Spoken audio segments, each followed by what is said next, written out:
Alright, hello everyone. How are we all doing? We're back again today. Uh, and I'm playing through Kingdom Hearts Chain of Memories. I was able to get OBS to actually, capture Game Boy Advance emulator, but it's on a window capture and not a game capture.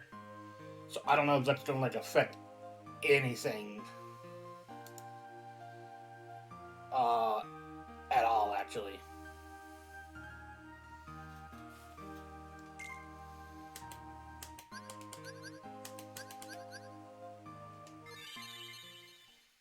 I'm gonna start playing through. It's a new game. This is a game that takes place in between Kingdom Hearts 1 and 2.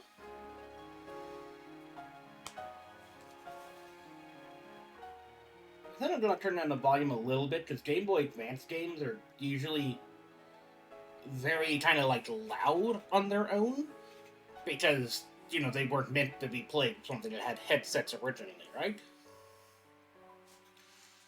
But yeah, I say this game's a little weird as an in-between cool, I think they're called, because it's more or less actually a direct sequel to 1. Because this is where the ending to 1 took place at when they were chasing Pluto. And this comes literally right after it, and this isn't referenced in 2 at all. But we've played 2, and we know that's an organization code for sure.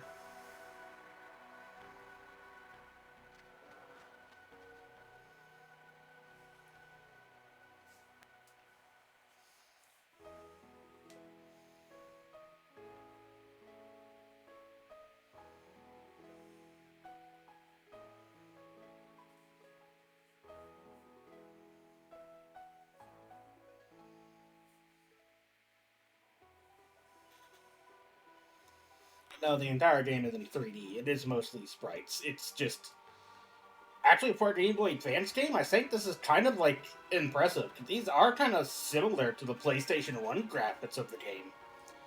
Or when Kingdom Hearts 1 came out, at least.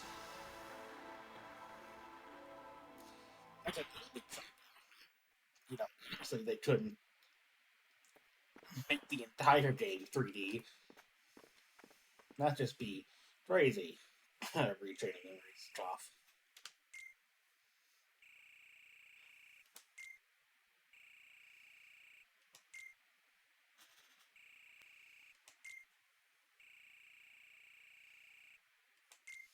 Also, we don't have to listen to Donald talk. There's no voice acting.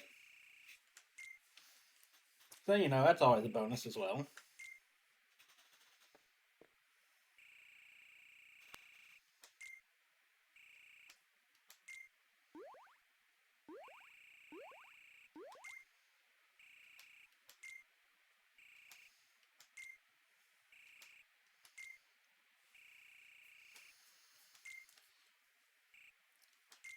So, this is a bit of a weird game. Because it's Kingdom Hearts. I mean, it's Kingdom Hearts, so it's bound to be, a little weird. Hold on one second.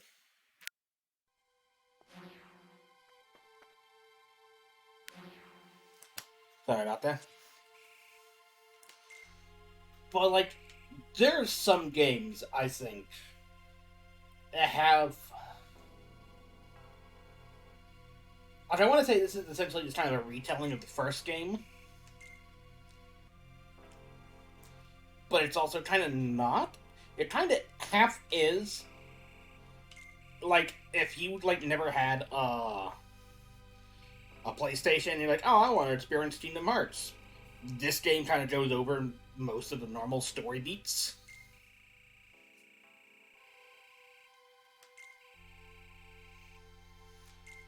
But it still has its own things to it as well that push a lot of the other games in the series as well.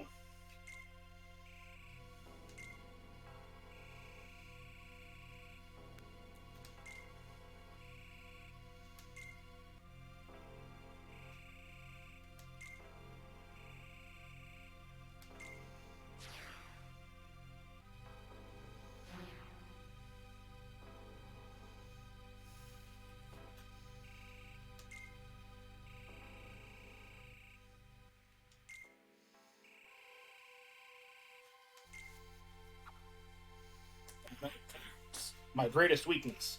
Actually, my greatest strength.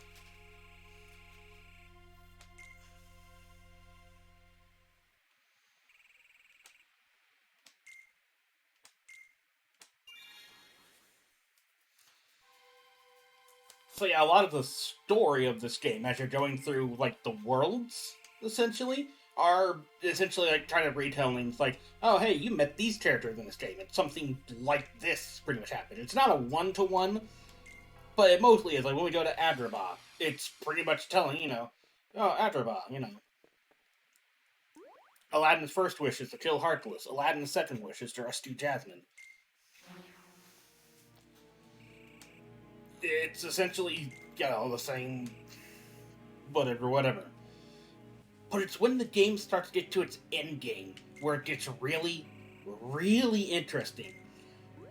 Now, the reason I'm calling this a bad game is because a lot of people generally don't like it and only very slightly prefer uh, the Rechain of Memory kind of final mix version of it that came out on the GameCube, which is it's not an isometric pixelated game. It's a full like 3D game. Like it still has the same card battle whatever, but has a lot more stuff added to it.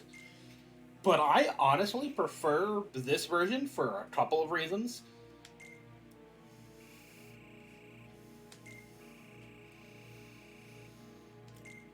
But a lot of people didn't like this game because it was incredibly confusing because it is a action card game. And this is one of those games where I will say, yes, it is kind of confusing, actually. It's actually kind of very confusing. Where, if you don't understand a lot of the rules, it will be very hard, but you don't need to understand them perfectly at the start. Like, you'll learn as the game goes along, you can experiment all you want, actually.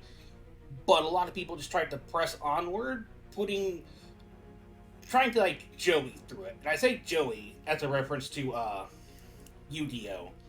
Because, like, in the first few episodes, he's like, oh, I always lose to Yugi. Why is that? I always put the strongest monsters in my deck. And Yugi's like, oh, but you need supporting cards and magic cards to make your monsters even stronger or something. It's kind of the deal here. You can't just put the highest numbered, strongest cards in your deck.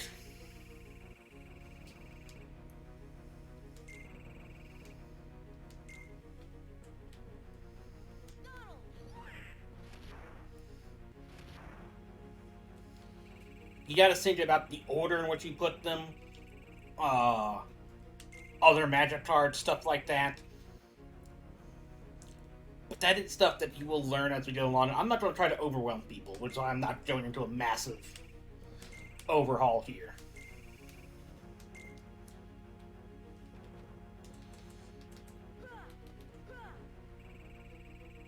What a pose to be stuck in.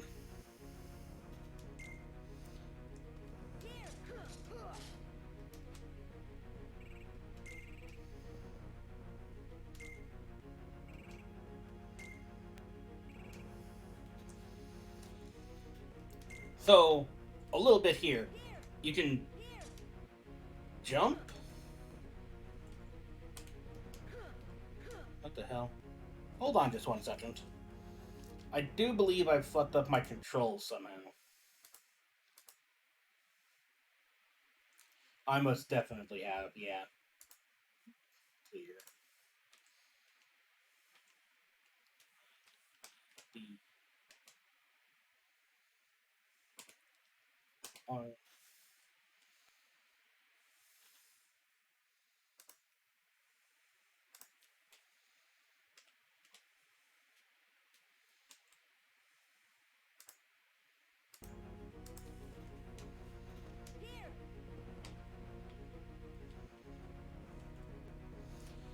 I can somehow bound essentially every single button to do the same thing. So, whoops. So yeah, so you can jump. So enemies will, attack you and you can jump over certain attacks. You can also dodge roll by going left or right specifically. When you're dodge rolling, you are a little bit invincible around the start of it. Once Sora kind of reaches the ground and starts rolling, then he's to take damage.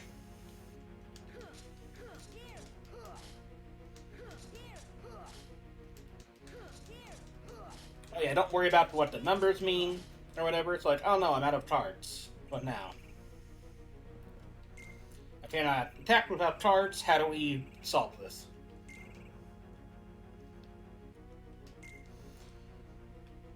So we have to hit this reload icon, or whatever it is. I just call it like the blank space or whatever.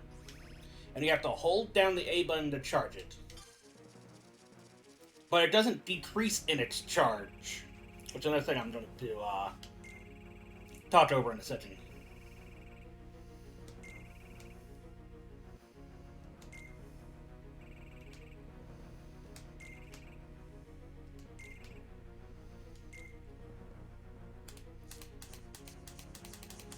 Yeah, so you can use LNR to cycle through your cards.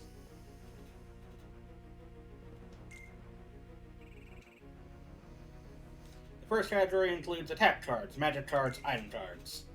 Consists of enemy cards.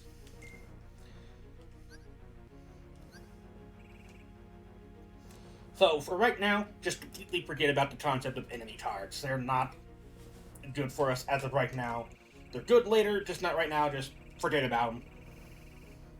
I'd say forget about everything other than attack cards right now.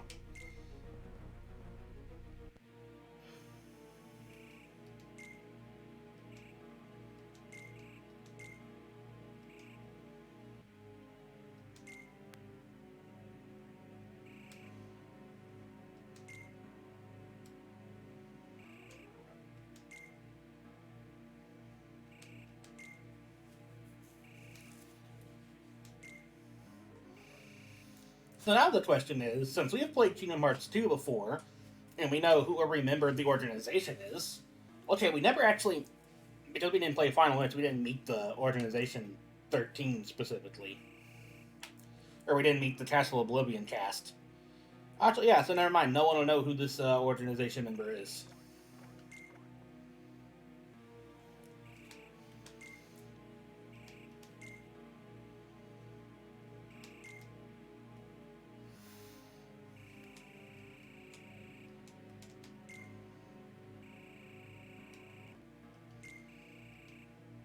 Walk the avenues of latent memory and you shall meet someone dear to you.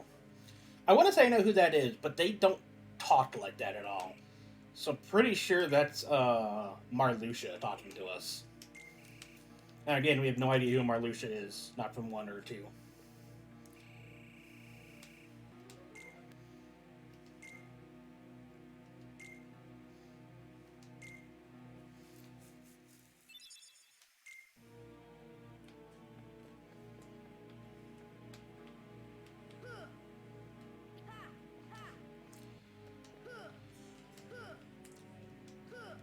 So, let's see, can I even? Nope, they're forcing me into kind of like tutorial mode here. So in order to walk through different doorways, when you defeat enemies in the field, not only do you get like, the experience points or whatever, but they'll always drop what I call, I call them room cards, but the game calls them map cards. They're essentially the same thing. They essentially shape what the next area is going to look like. But they also need kind of specific qualifications to them. This one, all you need is any card that has a number that is equal to or greater than 1. Which means any card can open this, because 0 cards can open any door. Unless it's specifically asking for a number. So if it says like 1 equal to, then only a card with the number 1 can open the door.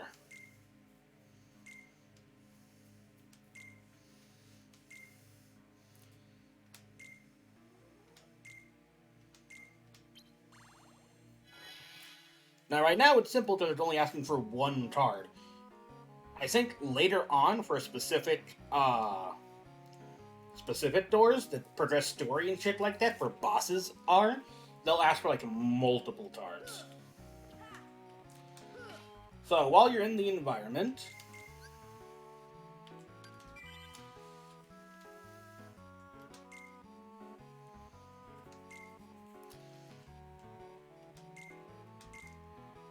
okay, they're teaching us now. Actually, I forgot they did that.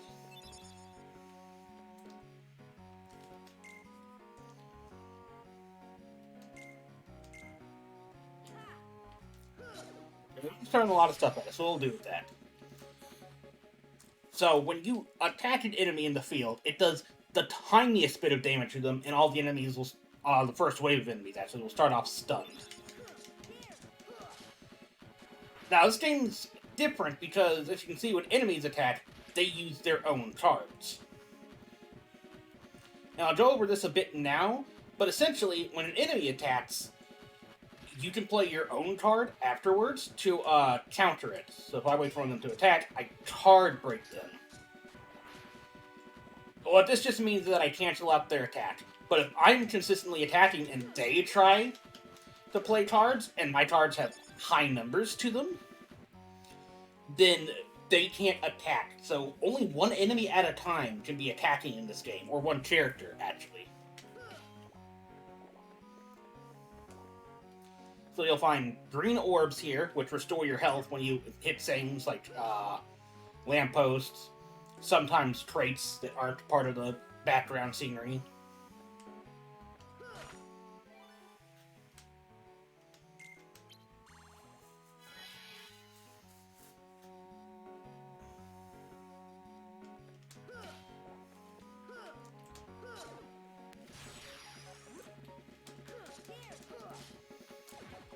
And another thing that's maybe a little bit of a common misconception, people think higher cost cards deal more damage.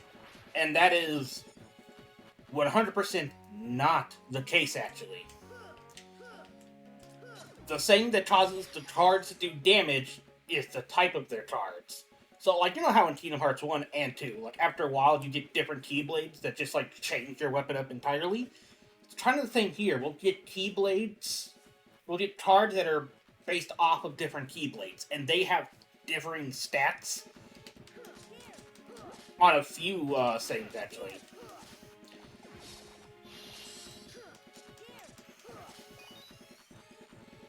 Also, another thing in this game is that when you kill an enemy,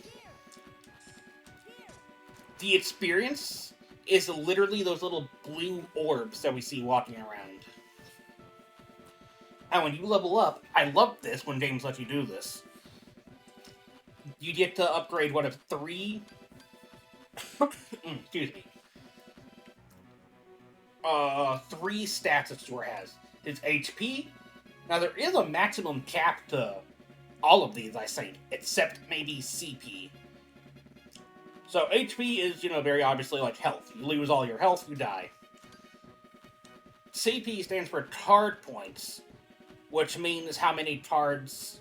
Not how many cards you can have in your deck, but every card has its own value. So normally higher number of cards have more value to them.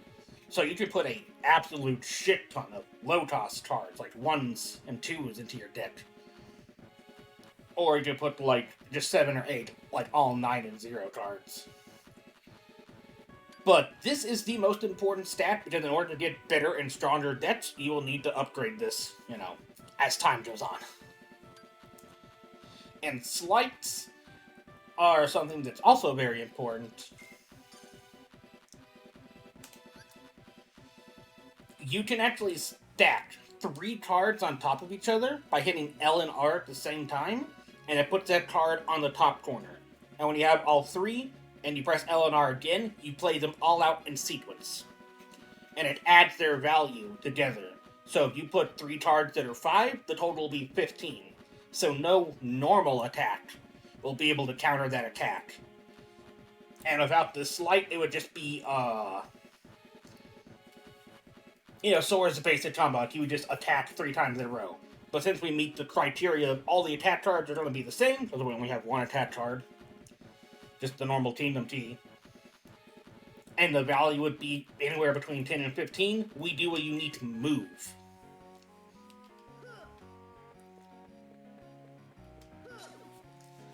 I'll see if I can't show that off for you. Oop. So see, now I got sliding dash popped up.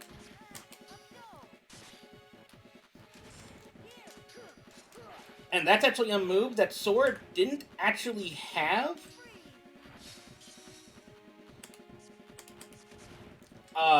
In Kingdom Hearts 1, or at least the American version. A lot of slights that Sora gets in this game are actually based off moves that were only shown off in,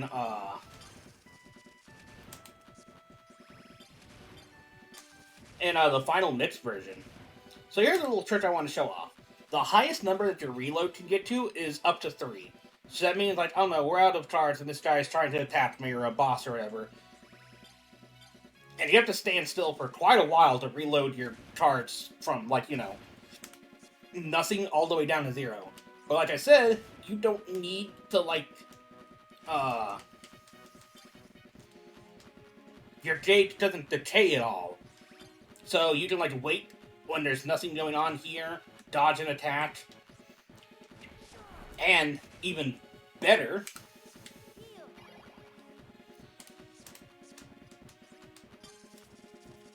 if you know you're in a safe zone, if you just reloaded, you can do something like this, so that when you do eventually run out of cards in a boss fight, boop, and you're reloading.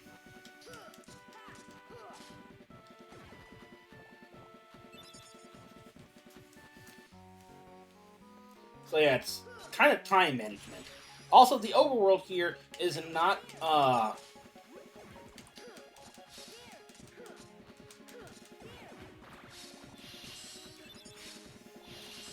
it's not an endless amount of Heartless. Come on, jump closer. Or that would stay.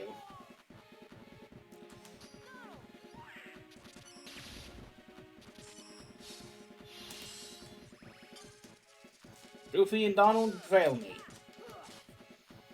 Goofy's really bad at hitting people who are in the air, because he just, like, runs forward. Like, eventually these people will, you know, stop spawning.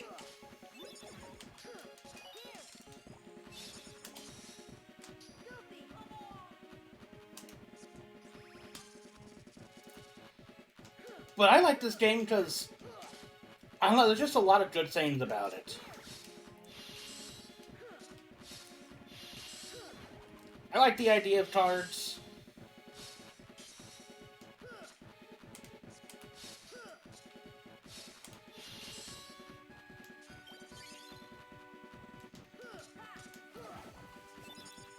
I like the idea of all the different ways you can make the map work in your favor.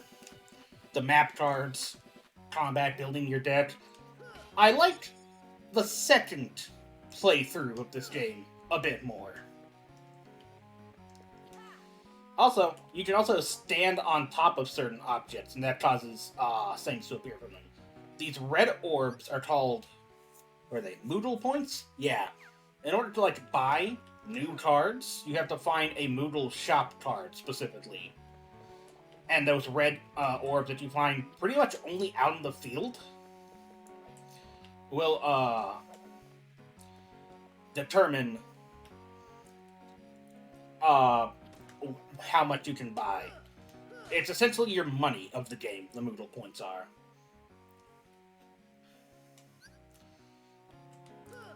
So let's go over a few things. So, Tranquil Darkness. Map, a room where only a few Heartless appear, which is what we're in now. The amount of, like, random battles that are inside are, you know, like, around, like, 6 or 7, I think. Something like that. Teeming Darkness. It's, like, double the amount of Tranquil Darkness, so you can get, like, I think up to 20 random battles, I believe. Feeble Darkness means that all of the Heartless's cards will have 2 less attack value to them, but no less than 1. It does not mean that they all go to 0. That should be really fucking strong. And Sleeping Darkness is a room where there's only like 5 Heartless. but they're all on the spawned on the field already, standing still. However, something I want to show off is that this room here is actually kind of really small. Like, we started off here, and we're like, there's like a lower floor through here. All the rooms are kind of random, quote random. So like, not every teeming darkness is gonna have, or tranquil darkness is gonna have something like this. But cards that make the battles harder for you, I want to use quotation, but like, you know, and I'll show it off if I can. 3+, but that's a 0, and I don't want to use it. 1 second.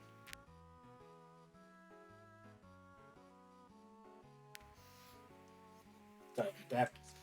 No, I'll use it. Yeah, sure.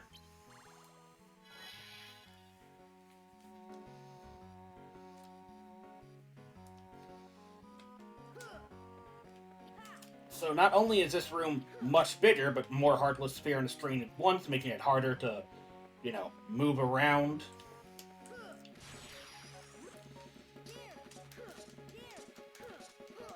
But you'll also find, like, bigger enemies as well, like that soldier.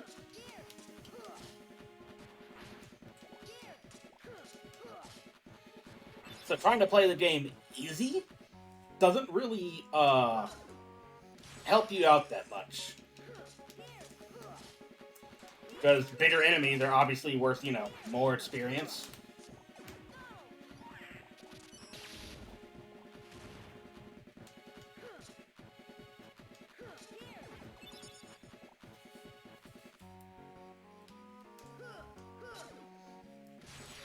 But this is, like, just honestly a nice and relaxing game.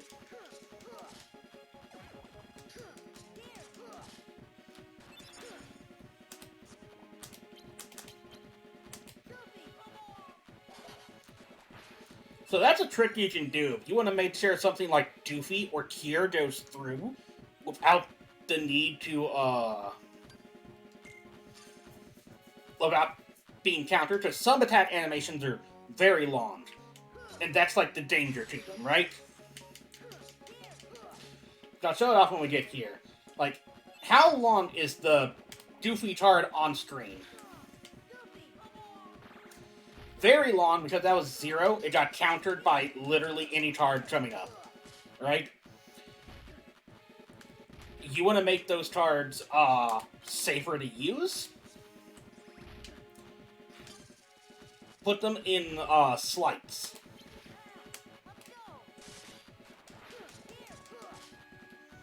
So if I want this Donald card to stay on the field for a while, something I could do, we heal, put Donald, and then just a random card. So our total's 19.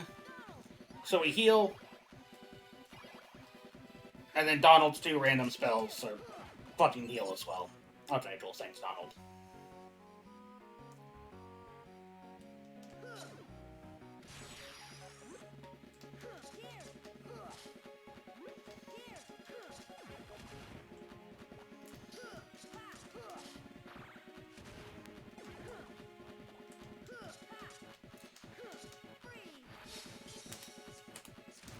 So honestly, at the start, the deck they give you, and the Traverse Town that we're in, is honestly easy enough to the point to where you can just kind of spam whatever button you have.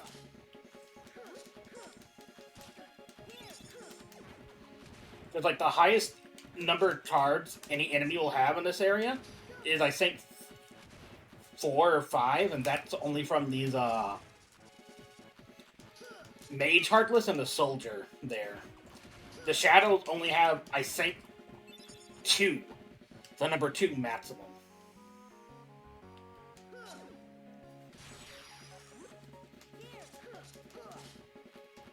So something I am going to be doing is essentially every singular room I come across,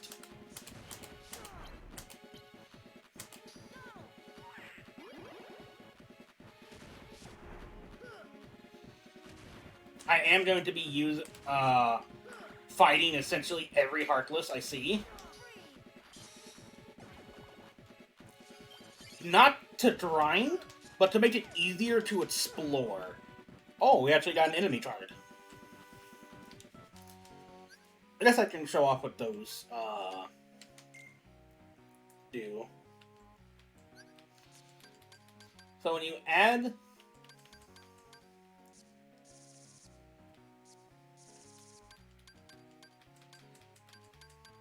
Okay, so you hit R to add a card. Again, you have to press select to actually go to these, and you have to use these. And these are essentially bonuses to your character for a limited time. Or something like that. So the Red Nocturne cost... How much did it cost? To put in 20 CP. So we've got enough to put it in. But we don't have any fire spells. So essentially, we put this in our deck.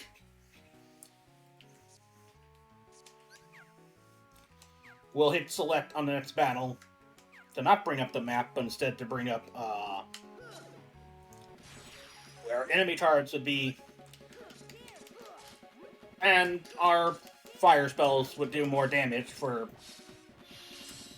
something like 7 or 8 casts, I think. It's not like a permanent feature. You have to activate them. Okay, is that all of them, actually? Nice. So I like to kill enemies before I actually start exploring and breaking stuff. Because, like, let's say a bunch of red balls came out. You know, the Moodle points. The things that would be really interesting. If an enemy ambushed us and hit us to start a battle, all the orbs on the field and cards on the field, gone.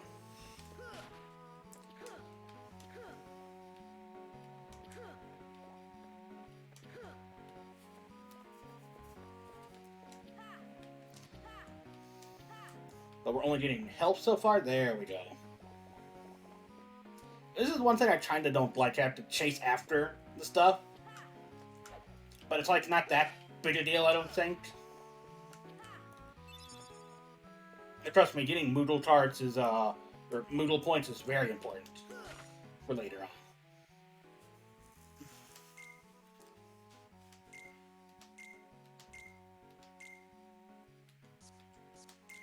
So here, because this is a special door, there's nothing on the other side of this, actually. And it's just a cutscene. And maybe possibly a boss fight. And once we're done in that room, the room will actually disappear. So all you need to do is meet the criteria. So it doesn't matter what cards you want to use. So don't think that, like, oh, if I put Feeble Darkness in this boss door room, the boss will be weaker. No, it's not the case.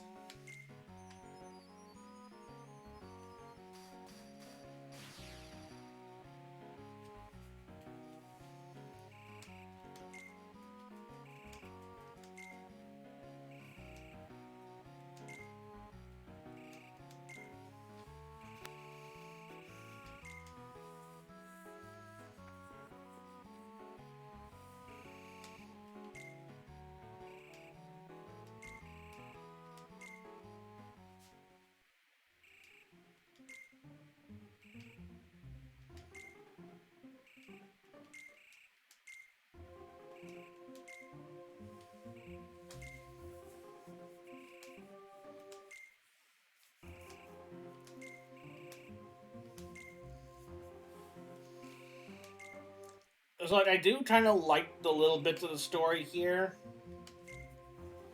But it's also kind of, like, really whatever. Just, like, again, we're inside of a castle, and this town is a reconstruction of our memory. So, that would go to think that this Leon is also a reconstruction of the memory or whatever. But these guys are so dumb that they think, oh, this is the real Leon. And this is the real Traverse Town. That's also inside, like, it's just Sora, Donald, and Goofy being really fucking dumb.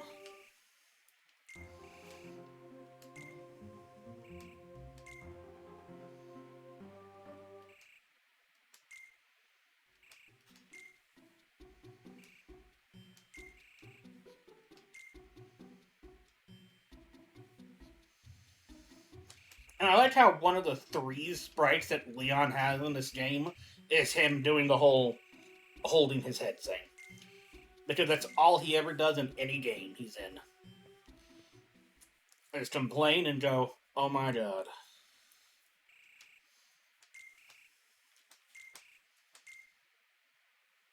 What a shit character.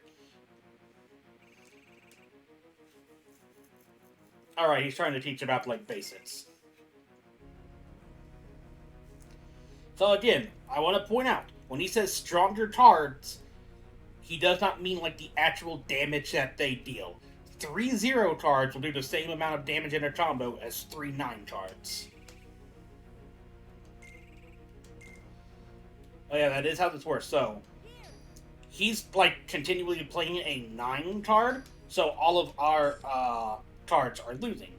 2 1s mean that nothing happens and that both members kind of get broken. But here he's playing, I'll play it 2 and I'm going to play it 3.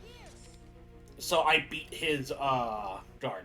But here he's going to play a 0 card. Since he plays all of his immediately after mine, 0s are kind of weird. But he'll get into those in a second.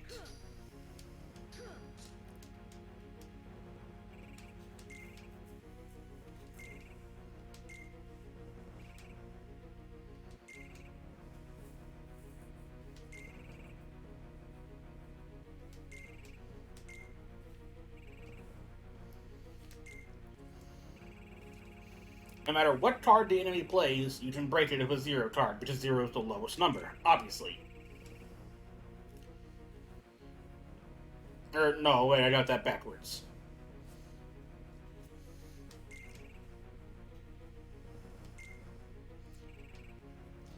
It's the most powerful card if it comes last, and useless if it comes first.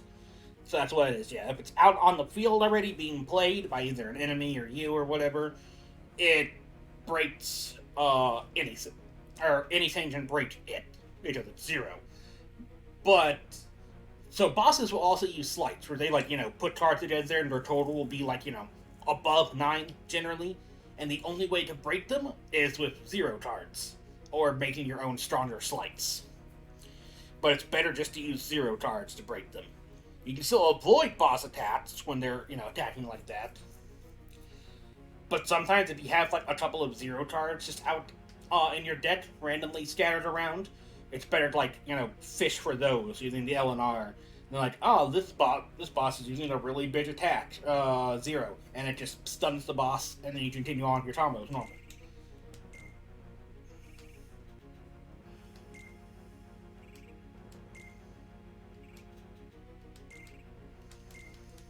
So he's talking about stalking, and I've already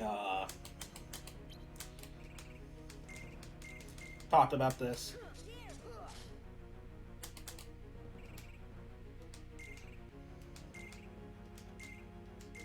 So slights, we talked about that. But here's the thing about keeping slights in mind. The first card you put in the slight is gone for the entirety of the fight. You cannot reload it. There is specifically one way to bring those cards back, and that is with item cards. And I'll get to those, like, later when they're actually relevant.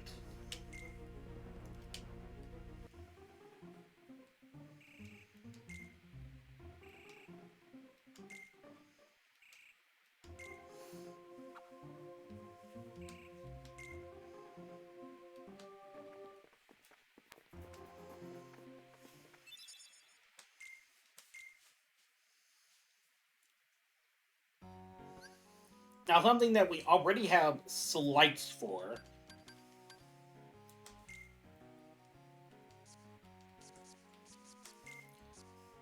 Oh yeah, and they show off here. Is when you stack together summon cards together, friend cards like Sora and Donald, not Sora, like Donald and Goofy, and you stack them up on their own.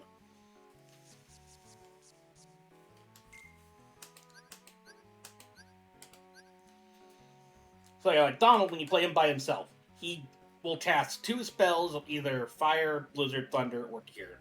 It's random which one he casts, and it's random which enemy he hits. But when you stack 2 Donalds or 3 Donalds together, he upgrades the the power of those charges. So we already know Blizzada right off the bat. We just have to stack 3 blizzards together. And magic in this game is actually really powerful. The way that it works, because it's a Game Boy game. I honestly think Blizzard is actually the strongest magic, especially when you get Blizzada like this. So Fire is a homing fireball that you only fire one of, but it does a lot of damage. I say homing because, like, you know, you'll shoot it sideways and it'll, like, curve up or down to hit people. You'll even chase them if they're in the air. So you want to be, like, on the other side of the map from them. And Fire and Faraja will actually have a bit of an explosion radius to them. So it hits one person and it should hit multiple people at the same time, dealing 100% of the damage. Blizzada is essentially an explosion. You shoot something, if it hits something, it'll stop there, otherwise it'll just travel a short distance, poof, into like a thing of ice. And Thunder is a bolt from the sky that hits, like, essentially the entire, like, lane, or column, I guess, of that area. So it doesn't matter if they're in the air or on the ground. Sora will usually try to cast it on someone if you're automatically locked on. And the upgrades to that just make it stronger. I don't think they make it wider. But it does a lot of damage.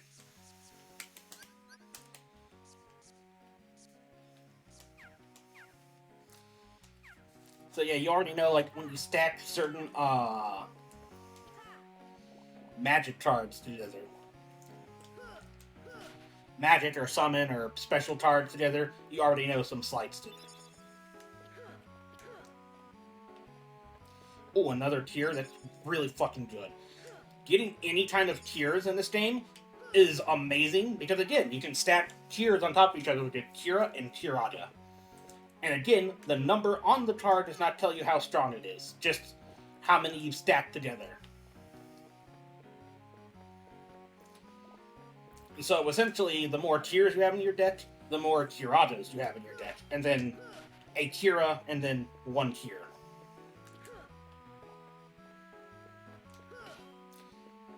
Oh yeah, give me them points.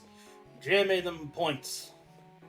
Not useful now, but later, they'll be very useful. Useful and very fun. Give me 1 second. Actually, I need to make sure I have something set up properly.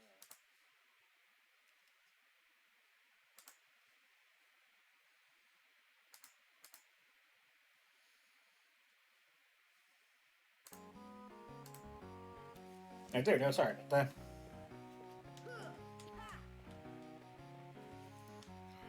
So I'm using, like, essentially an Xbox controller, right? To play this. And because, you know, there wasn't an analog stick on the Game Boy Advance, I'm trying to use the D-pad as this, but God, it feels like so really kind of like hard to maneuver exactly where I want to go. I don't know if that's the emulator or just Xbox D-pads generally not being that great normally. You know what I mean?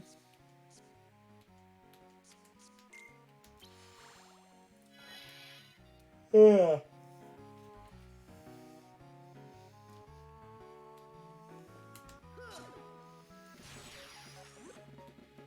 Now, another thing you might be thinking of, like, you know, when you grind a bunch of battles like this together and you get a bunch of, like, levels, you might think, well, that just makes you powerful, right? The only thing that increases with your levels is straight up the stats of your health and your CP. Like, you can eventually learn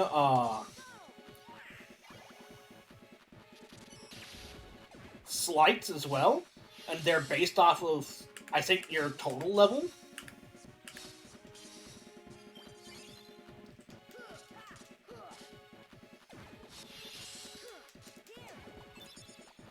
But it's not, like,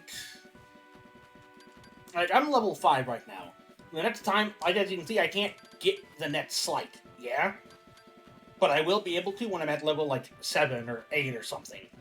And if you spend, like, 20 levels about learning sleights, you always learn your sleights in the same order, is the saying. So if you have like 2 available, you level up once, you learn slide dash, and you'll learn whatever it is. Impact, I think it is, or strike raise next. I'm not sure. So honestly, for the first few levels here, I want to upgrade health, just so I don't get like possibly comboed to death by an early boss. So I don't really care about upgrading my deck.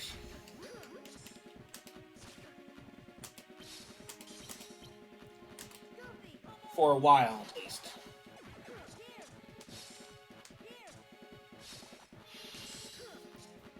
So yeah, Goofy is a really strong card because his like shield bash does a shit ton of damage. Actually, I mean like a shit ton of damage. It can hit multiple times.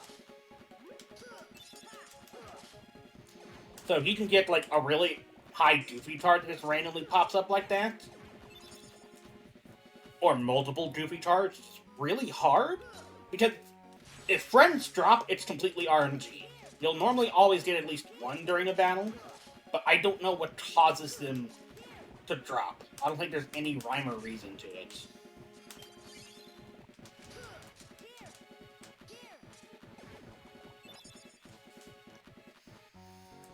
So far, this seems like really simple, right? It's nothing like really hard, it's just play cards and you bash people. So far, there's been very little like need for tactical stuff.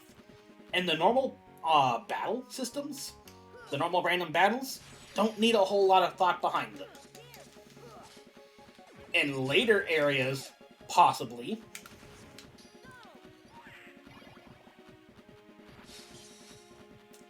Thanks, Donald.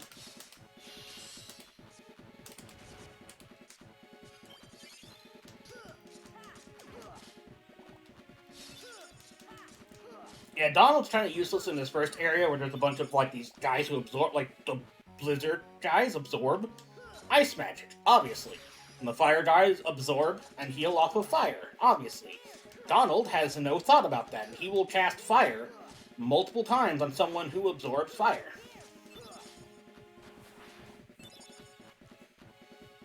Donald is a dumb motherfucker when it comes to that.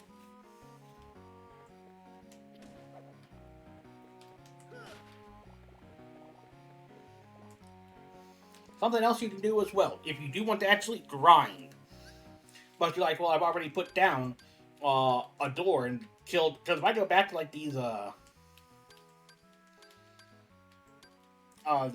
2 rooms here that I've been in before, and this room now, no Heartless come back.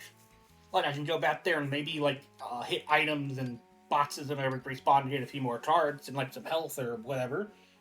But no more boxes. Or no more Heartless show up. And I'm stuck on this boss and I need to level up. How do I do that? If you hit an open door when there's no enemies around, you can reset the doorway that it's going to.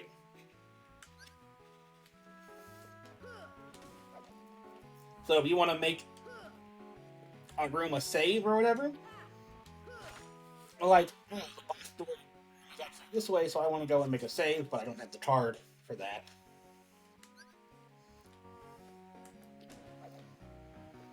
That is something I will admit that I'm not a huge fan of, is that most of the main save points are, you have to get them from, like, the cards. The moment reprieve cards, or whatever they're called. They'll always make one in every world. And you'll always get one dropped in every world. But it's going to be kind of hard to get multiples of them.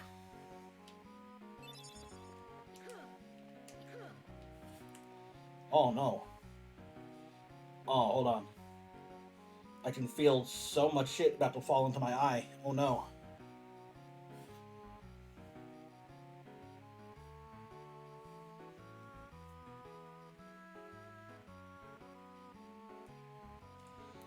Oh no, it's going to be so irritating. Okay, we're good, I think.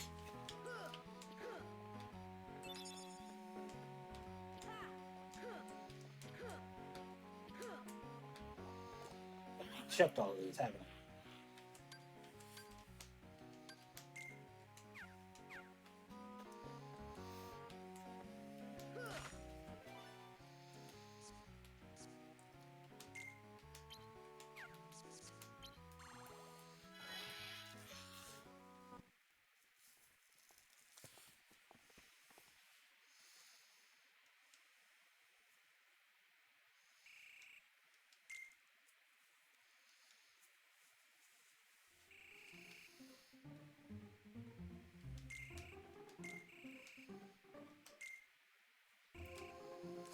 So do you need skip cutscenes in this game? The answer is no. But luckily, because it's all text and there's no real voice,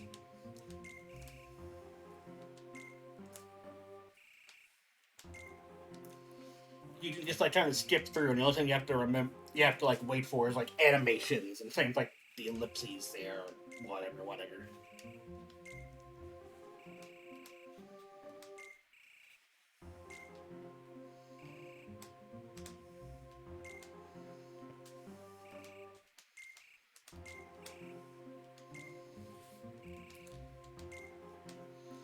So a lot of this is honestly not important.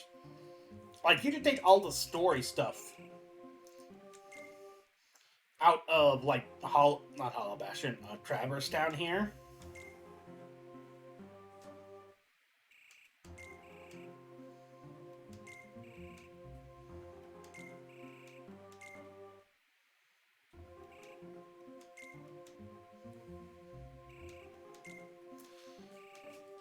So, like, I'm kind of skipping through a lot of this early stuff. There's a lot of, like, oh, wow, memories are weird, right?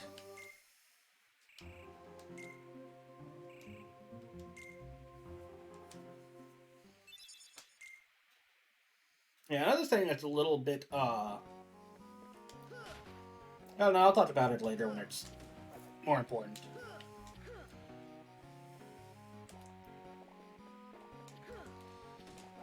They all scatter like that.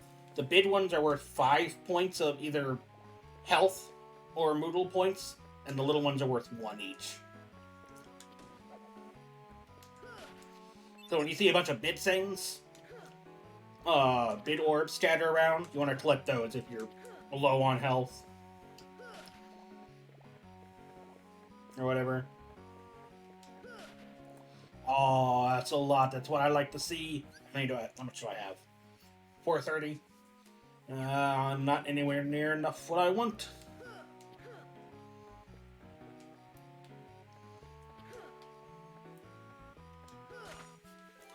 Alright,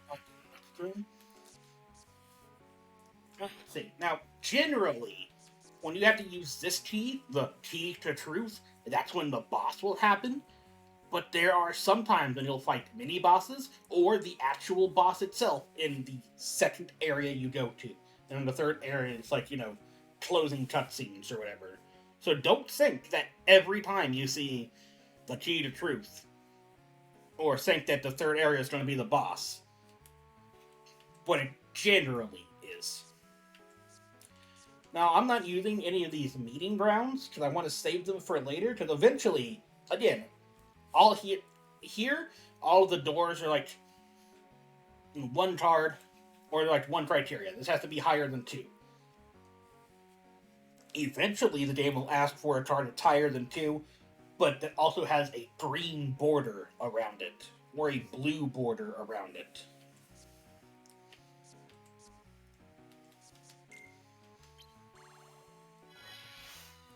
So you gotta be kind of careful of how you use your,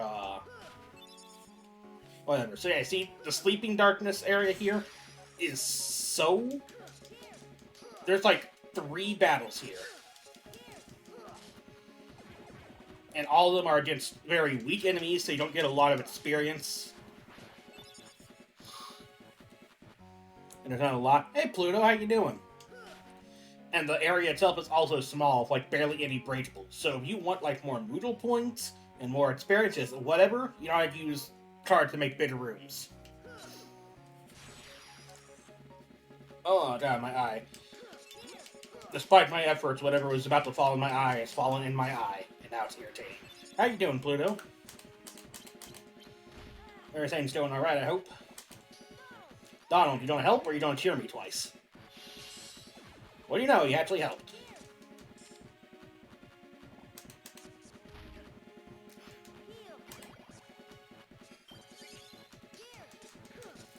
We're sitting here. I learned how to... Hope everything's fine on your stream. Or on the stream. Because again, I got OBS to capture Game Boy Advance games and other stuff, but it's through window capturing, not game capturing. So I don't know if that's, like, affecting the quality of like the sound or the video at all. But otherwise, yeah, I'm doing pretty good. I got some good sleep in, so I'm not like really tired. I get to play this, which, you know, it's always fun. Hit me. Do it. I dare you.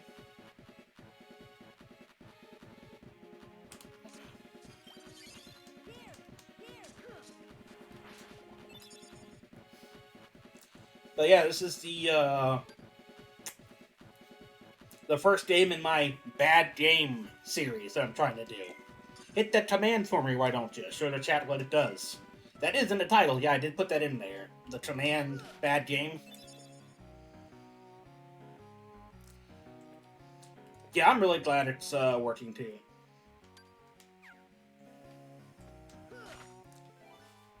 Yeah, you see what I mean?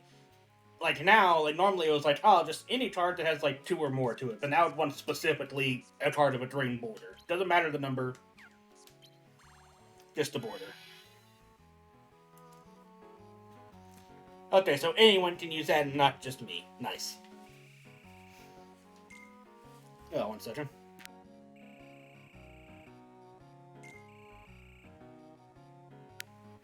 Sorry about that.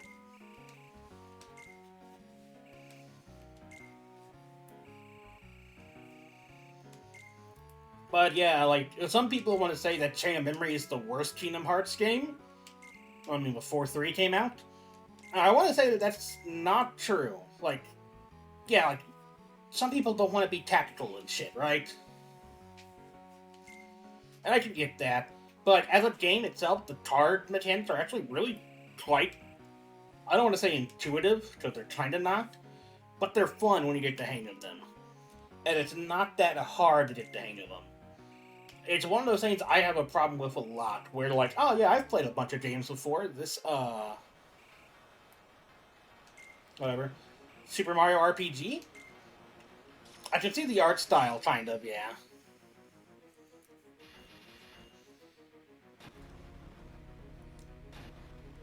I should have modified my deck before this fight, actually. Oh,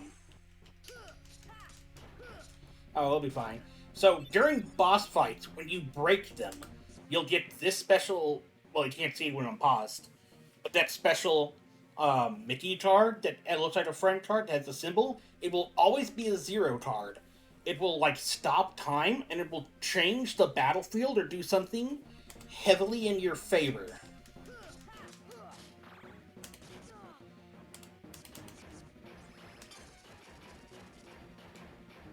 So right now, I don't want to use it, because I want to wait until I have, like, more friend cards, or I'm going to... in more of a pinch.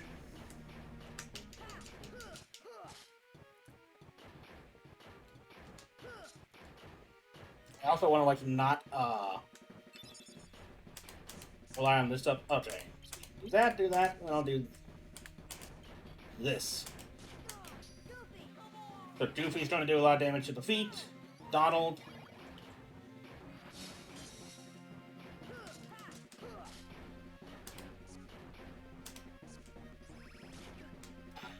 Now I want to reload, and then I want to use this. Because using this will cause this guy's body to fall apart. And I want to make sure I can finish off the weaker parts of his body beforehand. So yeah, again, you can just avoid boss attacks. You don't have to tank them. And again, you do have invincibility frames while you're dodging.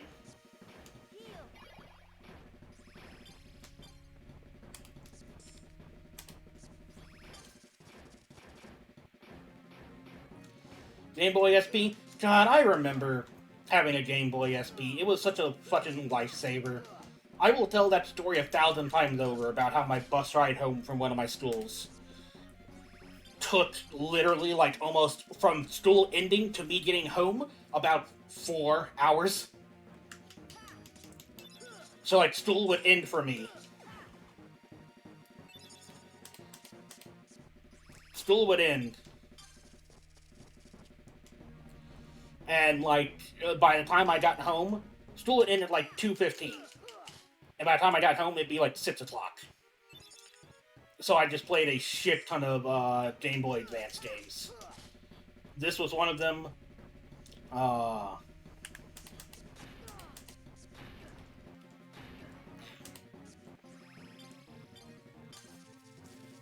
Mario and Luigi. Superstar Saga was one of them.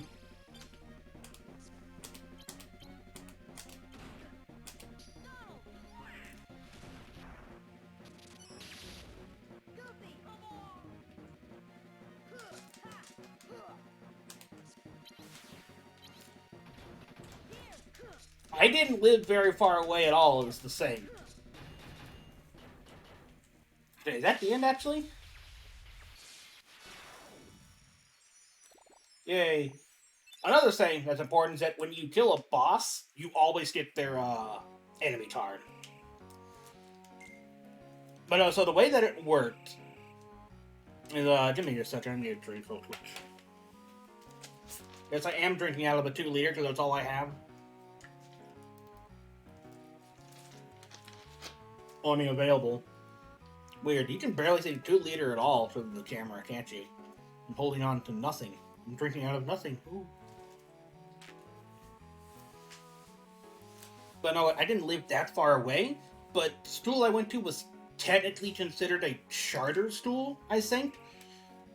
Which means that normally when you go to a school, you go to the school that's in your township, county, whatever, right? So if you lived in Anywhere USA, you would go to Anywhere USA school, right?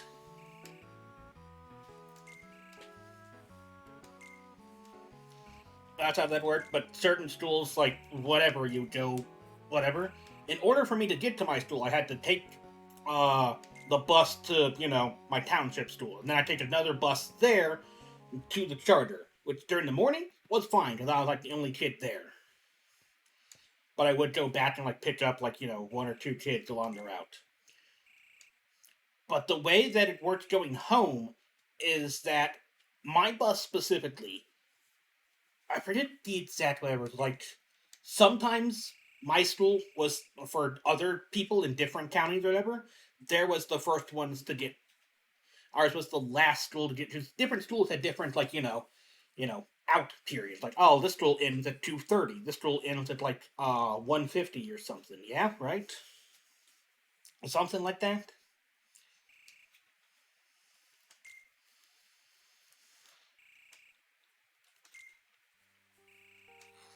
So like I forget the way that it worked exactly, but the bus that I had to ride home specifically, we were the second stop, but the first stop, it got off at like 2:40 or something. So school would end, and I would have just already like about an hour or 30 minutes somewhere in between there on my own. There have been some times when teachers had to wait for us because the other bus, my bus, was so late. Like school would be ending, and like there'd be like one or two teachers staying by, like oh yeah, we got to work on this, or we got to do whatever paperwork, principal stuff, whatever.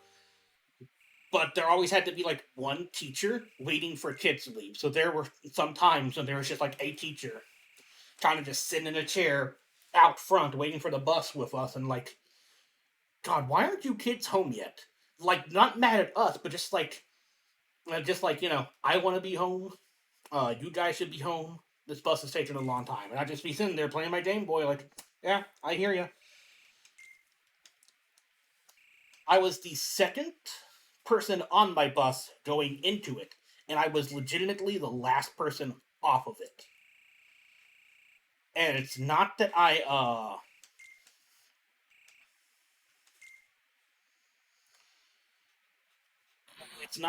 like lived super far away. It's just the fact where I did live was for some reason in between like a lot of stops. So like I'd know like, hey, if we turn there, it's like 2 minutes away from my house. No, okay, no, we have to go to this stop, then we have to go to this stop, and blah blah blah blah.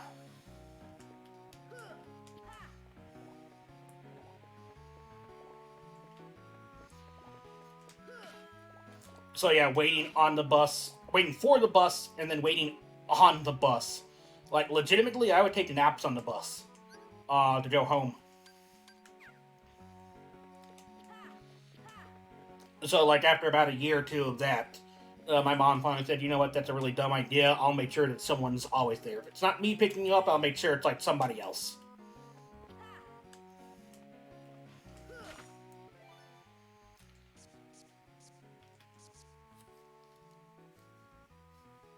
Oh, yeah, so the Game Boy Advance, probably my favorite system, portable system, just because of that, even though it's only, like, those 5 games I played.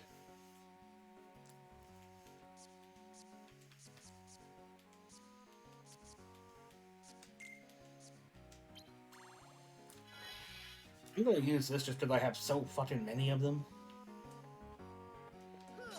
Even though this is like more of a neutral area, so the Heartless aren't gonna be whatever. Meeting ground cards, what it does is that it makes like Donald, Goofy, whatever cards appear way more often.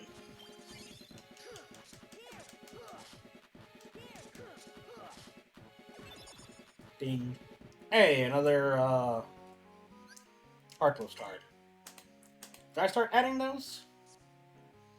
And it's an extra hit to normal combos, so you have 4 instead of 3.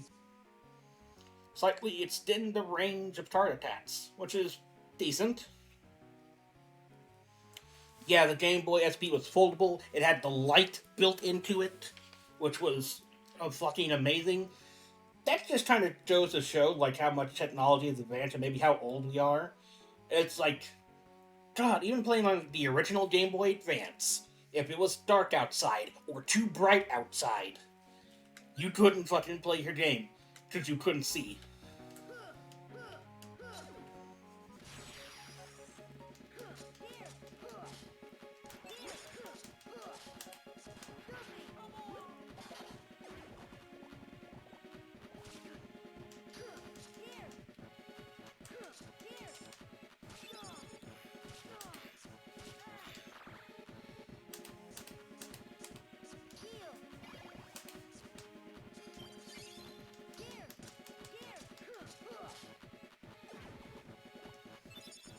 But yeah, I still say that this game is in back on top of what this is. This game is still very good. It's still very playable. We haven't gotten into like most of the strategy yet, and we won't for a while, unfortunately. Donald, you got something good? No? Okay.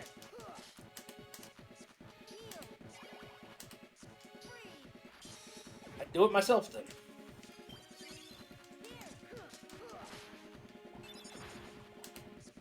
Alright, Donald, you have one more chance. Can you kill a single lone shadow? Okay, good. You killed a single lone shadow. Good job.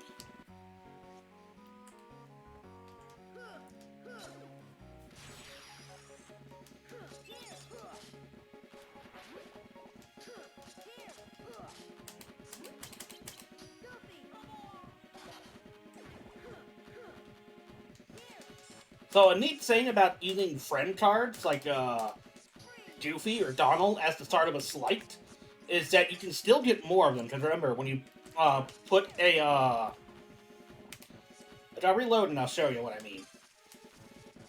Like this 7 card, which is like one of my only 7s in this entire deck. I think it's the only one I have. When I reload now, because it was the first card in that slight, or that staff, or whatever you want to call it, it's no longer there. It's gone for the rest of the battle. The only time a slight won't get rid of the first card used in it is if it's the literal only card in your deck. But that means that you'll have an attack card that you'll have to use against like a boss or something. It's just, trust me, it's hard. You don't overuse slights. Unless you have good item cards again.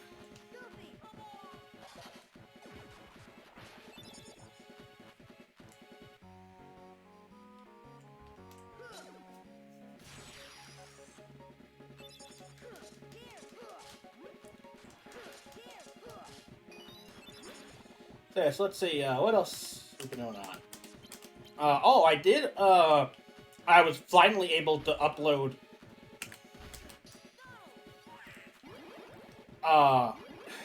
thanks, Donald.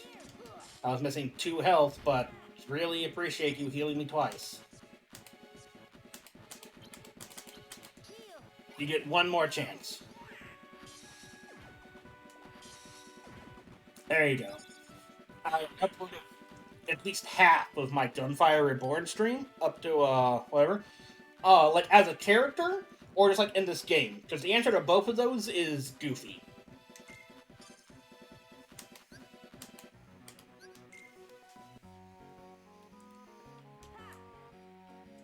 In the Kingdom Hearts games, Donald is in one he's flat out useless until like he learns Cure.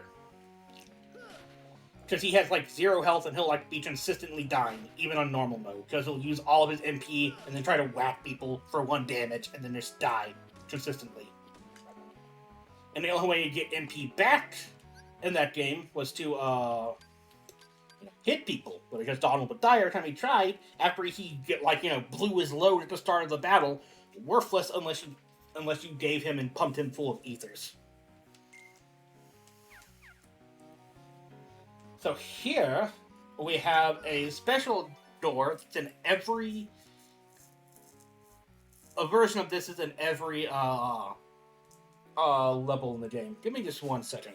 I need to. Yeah, I uploaded half of it on YouTube. I just straight up downloaded the VOD and tried to upload it. I couldn't upload the entire thing because it was too long apparently and too big, and it wouldn't let me. It was stuck in processing or whatever at 99% for 12 hours. So I made highlights of the first half and then the second half of the stream. And I got the first half uploaded, and I would have done the second, but it would still be uploading now, and I don't want that at the same time I'm streaming to make the stream quality worse. I also don't have a link to YouTube yet, because I want to wait till I have, both of those videos up. And I'm trying, I guess. But yeah, this card here, you get it from random battles, and it's extremely, extremely rare. Let's see if I can put a link in for it, actually.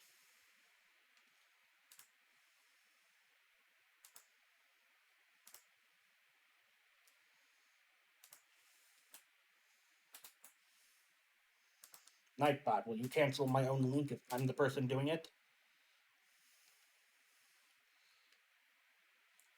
Nope, there we go.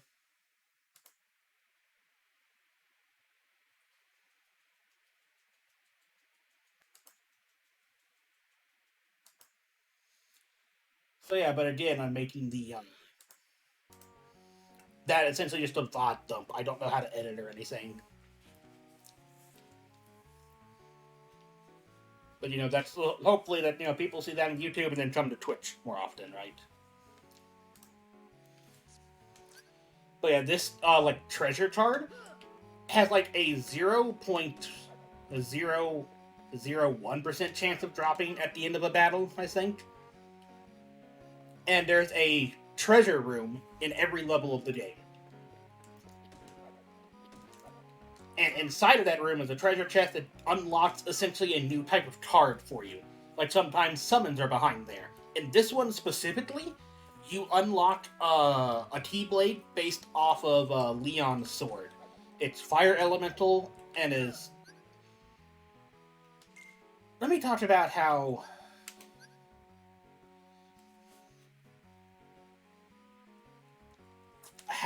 fucking some of these cards work, right?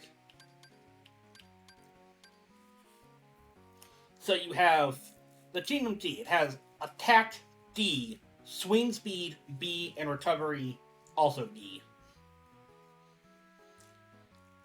So this means that D is the lowest grade, I think, which means this has the lowest attack, right? So again, it doesn't matter. A 9 cost, a card of 9 will do as much damage as 1. It's just based on the Kingdom Key itself. But attack means how much damage you do. Swing speed is right now we can attack, and then attack. Lower cost B, if we had a D, swing speed, we'd be able to attack, and then attack. And CB recovery means if you play a 1 and an enemy plays anything more than that, a 5 or whatever, and breaks you, how Sora recoils. how quickly he recovers from that animation. So if you had a card that was like, a D, you would just be like fucking Dark Souls like slow motion, like stun. But if you had a card that's like an A plus, you would go like, and you're back in the fight. 1 second, excuse me.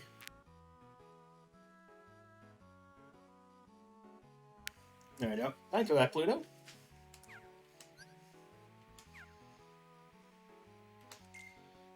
I should add, like I said, more of those tiaras. But look at that. A single tier is like, oh my god, 30, whatever. Do I even have enough for this? I have just enough to put 2 extra tiers in. And then you gotta put them in order where you want them to. Well, I want them here, it's fine.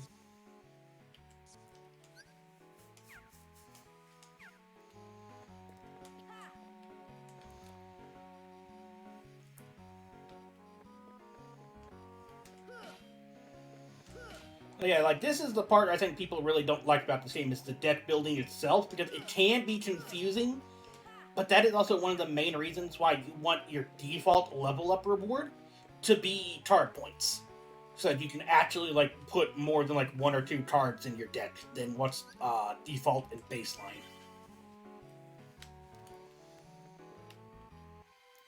But the thing is, like, if you want to have cards, a deck that's, like, an all-rounder that has, like, a bunch of magic, a couple of items, and a lot of attack, then you have to have, a lot of whatever.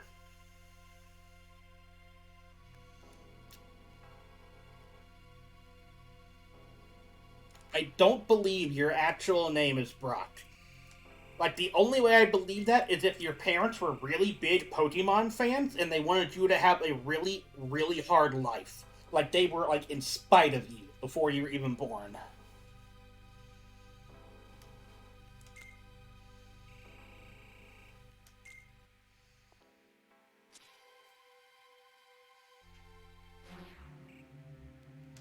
Hey, look, it's Axel.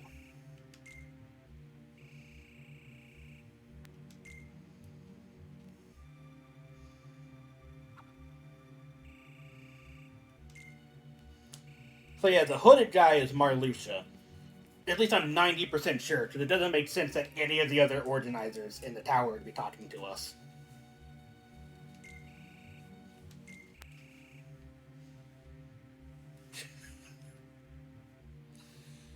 Oh, I forgot he says that. So people know, in Kingdom Hearts 2, Axel's catchphrase is, got it memorized. And here he says, committed to memory. Which, I don't know if that's like a weird translation. Like, was got it memorized something that was specifically on 2? Or like, because this came out before 2, remember? It was 1, and then Changed Memories came out like a year and a half later, and then 2 came out another year and a half later. So maybe they were in development at the same time, but that just feels like a bad, like, kind of like fan dub or something. Like, imagine Axel in Kingdom Hearts 2 saying, my name's Axel, committed to memory. It's not the same.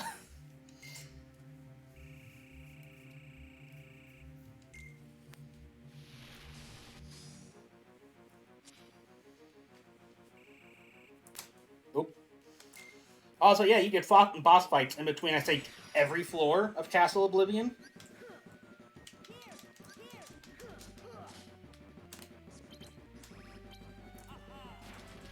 Ow. So yeah, Axel's not that hard if he goes real easy on you. He's also very incredibly weak to ice, because he is a fire elemental type person. But bosses specifically as well, like this, like other Organizer members, have to legitimately reload cards themselves as well.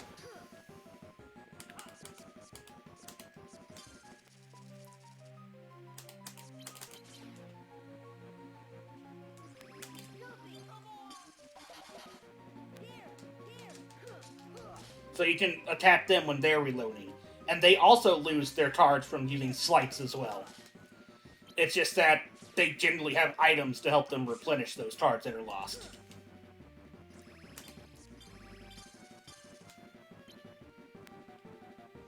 When you're playing as Roxas, I know. I wish there was a version of that fight that was definitely more available. So, oh no, I'm going to get hit by this wall. What can I do? I can play a zero card, or he can dodge wall or dodge roll through his attack. That's something very important. When Axel uses some attacks, again, you do have invincibility through some attacks. And now we got fire, but that means that anytime we get cards, either through a shop or like when we're doing the world, we can actually find fire cards on our own in the wild now. It's not that that card was our reward, it's the fact that we can now find that card is the reward.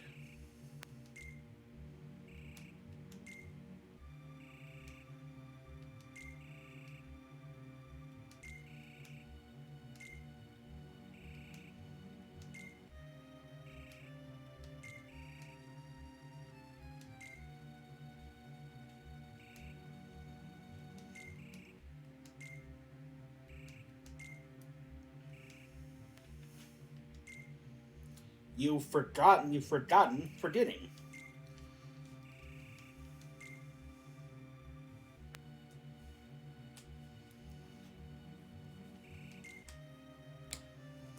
But yeah, the Roxas and Axel fight was really fun. Just because like you never get to play like that again. You never get to play as Roxas with his two Keyblades. Like, do we ever get to play as Roxas like that ever again? Let's say you play as Roxas in Days on the DS.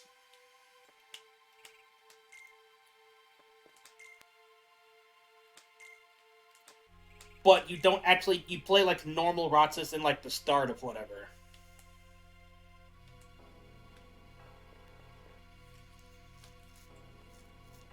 So it was, let's see, Birth by Sleep maybe is the closest you get. Another Gunfire Reborn stream? Yeah, I really want to do that more often, because it's a nice, just chill game to play around.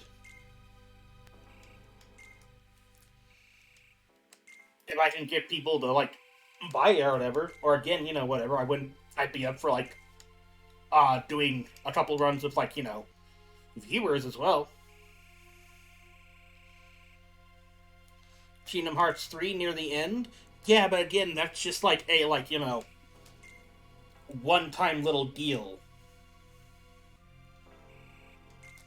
Plus, you know, it happened in Kingdom Hearts 3, which we don't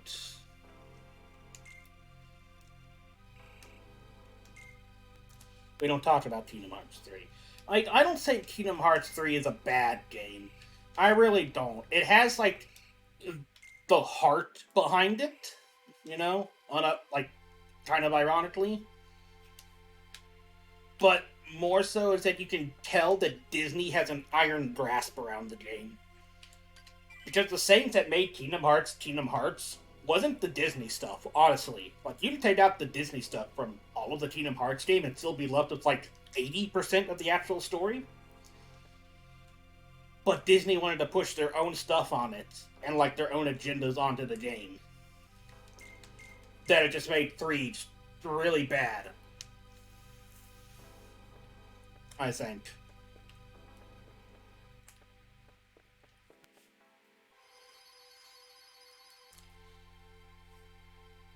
So yeah, we have a bunch of worlds we can go through here now. And they're kind of built in the same way that they are in 1.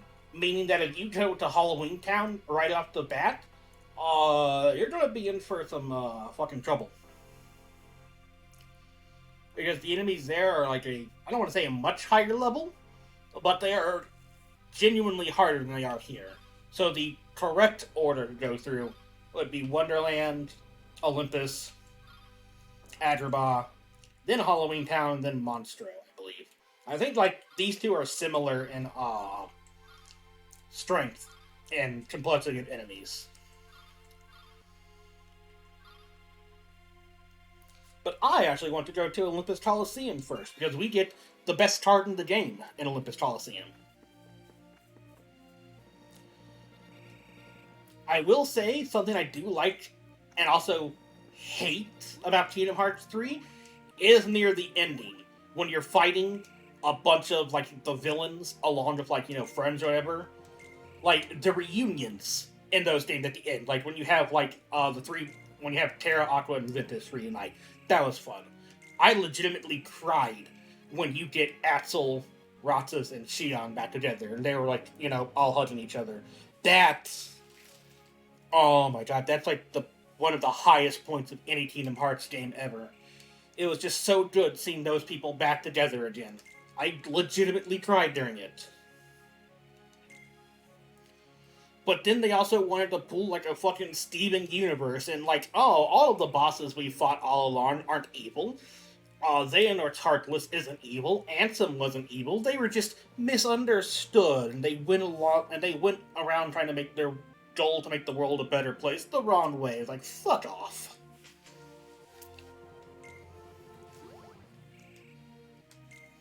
Even like every single Organizer 13 you come across again. Dimnits or whatever. They tried to make what's his name? Luxord. They tried to make it seem like he was a fucking brainwashed hero or something. Like you beat him and he's like, no, not him. It was Marluxia, I think. It was one of them. Where it's like, you talk to them, or you beat them, and they're like, I remember everything. I'm actually a hero from thousands of years ago or something, and I need to find my place in this world again. Thank you for setting me free. Oh, they fucking ascend. Like, what?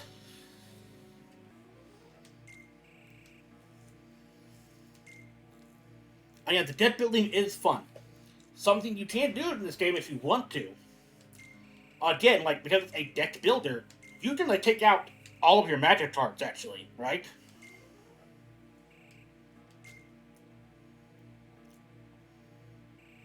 Also, right now, because it's prevalent, this is Cloud, When Cloud was announced for, Smash...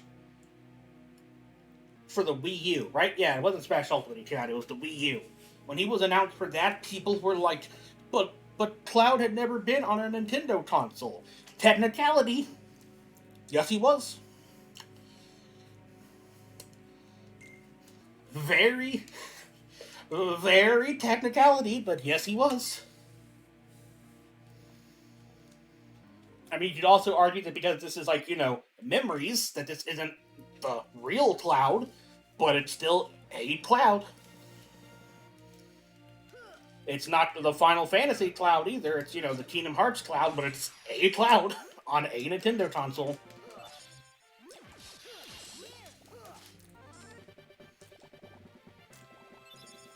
So, they,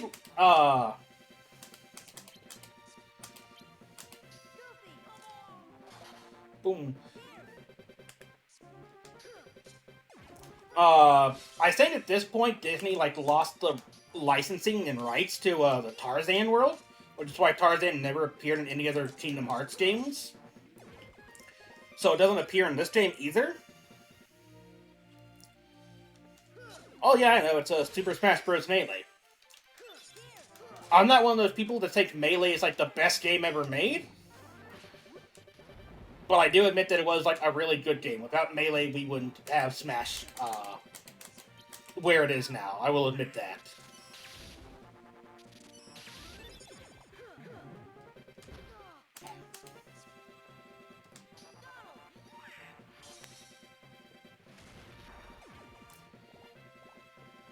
But yeah, no, I also spent a lot of time on Melee as a kid as well. So it was fun. But yeah, so like, Cloud and Smash Brothers. Technically, he was on a Nintendo console. Let's point that out. Moogle Room, finally. But yeah, like, if you wanted to, you can make this entire deck, Sora's entire deck, based on magic cards, essentially. Because, again, as opposed to Kingdom Hearts 1, magic is very good in this game. It is very good in this game. Other than that, one blizzard takes out like half that guy's health. And I can play that card as many times as I want, as long as I don't slide it.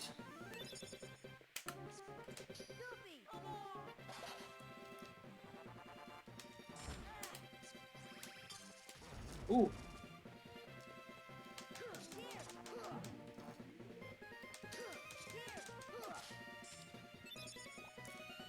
Actually, I'm going to need to rearrange my deck after this fight. I'm trying to show you what I mean. Goofy, hit someone, please? Oh my god, thank you.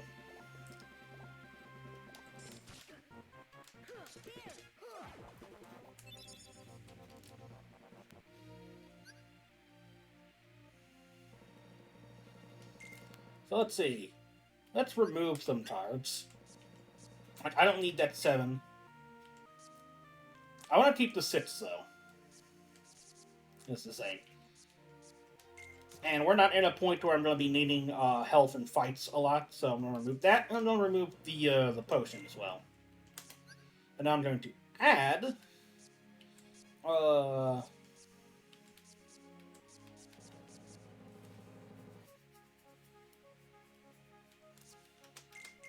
Now I'll add a fire in.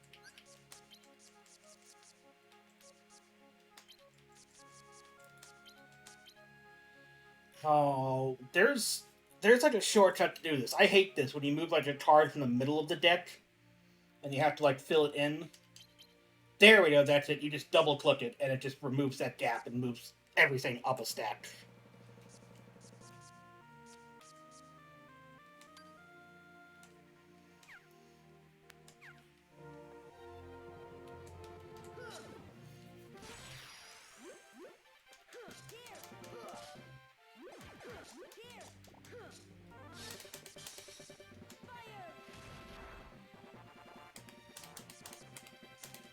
But yeah, normal fire on its own probably won't hit any enemies, or only hit the one. Same with Blizzard, but upgrades have like a much larger like AOE after they hit an enemy.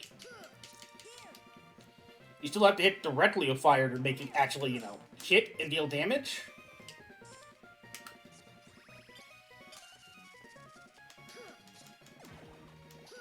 But otherwise, Magic's still fucking good in this game. I just want to, like, keep saying that Magic's really fucking strong in this game.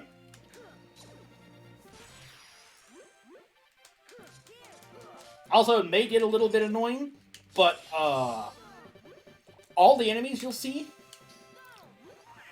will always be, either shadows or, what are they? Shadows are like those red, Rhapsodies, I think they're called? The red guys on the field. You won't ever come across, any others. Even if those Heartless never show up on the field. For, I guess, memory-saving reasons? Or because they don't want to, like, have you try to, like, you know, attack large bodies, so... And we'll get there when we get there.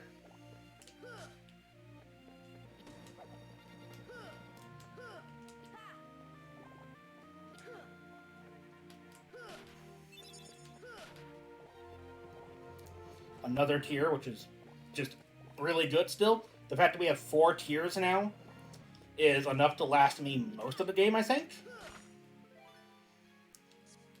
Okay, I want to make this a Moodle room. Show off how Moodles work. First of all, can I save state? There we go. Not to cheat, but to show off stuff. So, you can essentially sell cards.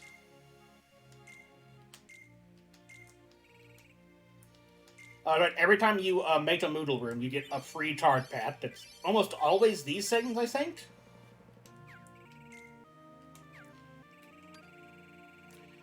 Or you can sell cards you don't need. So again, like higher value points, like yeah, 1s, 2s, 3s only give us like 4 points. But 0s, 7s, and like 9s and stuff will give us more.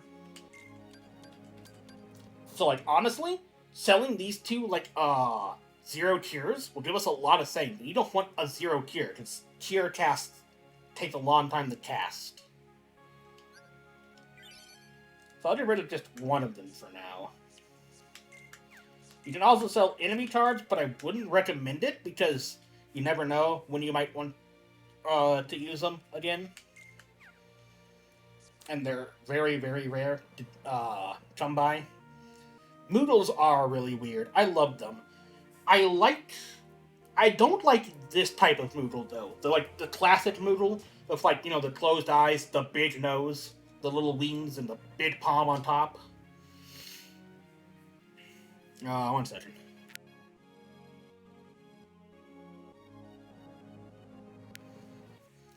I think my favorite variation of Moodles is 12. The Moodles from 12. I think I like those the most.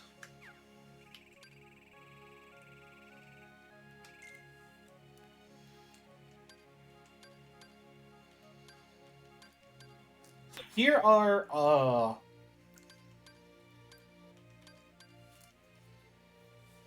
you have 4 different kind of packs you can get. And when you buy a pack, that pack is gone from this room, forever, unless you, either refresh the room by using another Moodle shop, or just make another one somewhere else.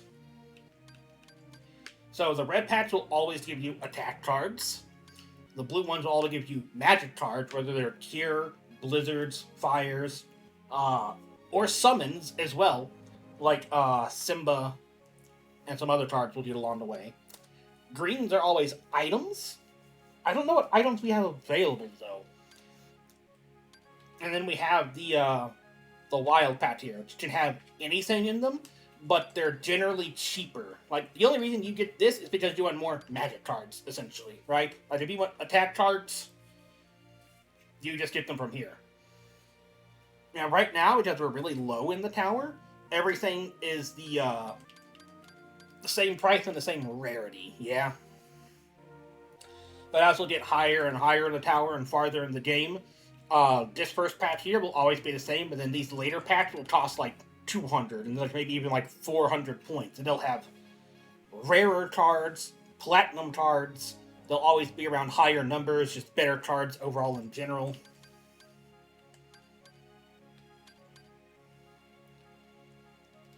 Now, I think the cards are generated when you buy them.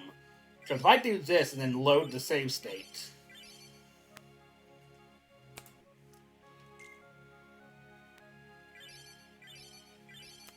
okay, no, that is the same pack. What if I buy a different pack? So it's still the same. Okay, yeah, so the packs are generated when you walk into the room, I think, or open up the store.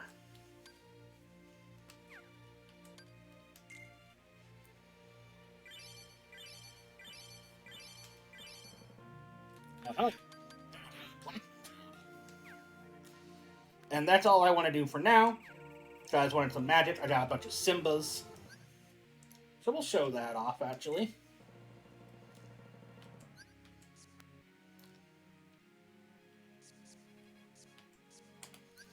And then to remove the 1 and the 2 2s there.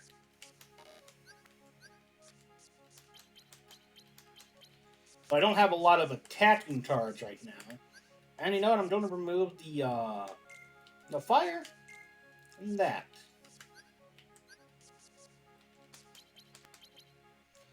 And then I'm going to add a shit ton of Simba's cards. So before I do anything, platinum cards.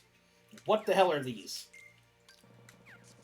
Platinum cards, when they're shiny like that, they cost less to put in your deck, so they're cheaper, but they act like slights. So if you use them like normal, you can only use them once in a deck. So if you have an entire card deck made out of platinum cards, you're going to run out of cards extremely, extremely quickly and screw yourself over massively.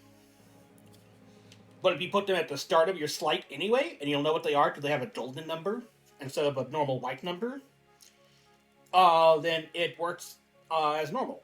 So having some key cards, like a fire card, there's a slight I love in this game that we'll be getting later for sure. I'll even grind for it if I have to. And I'll keep this platinum fire card specifically for it because it requires a fire card.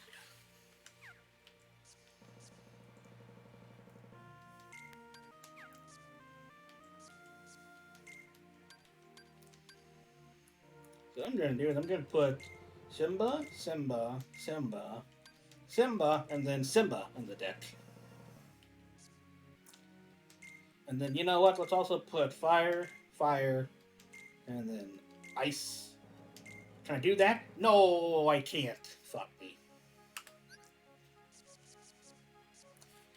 Okay, okay. Well, then instead is I'll take that off, so I don't need that. And I'll add the platinum in instead. It is a bit in-depth, and I do like that. It's... The saying is, like, if you're not into, like, normal collectible card games at all, like, if you're a Magic the Gathering player, and you've been a fan of that for a while, you'd love this game. If you like playing Hearthstone, you probably love this game. But if you're not into those, and you just came into this game because you like Kingdom Hearts, because you like the first one or the second one, you might have a rough time of it. That is something that I will give this game.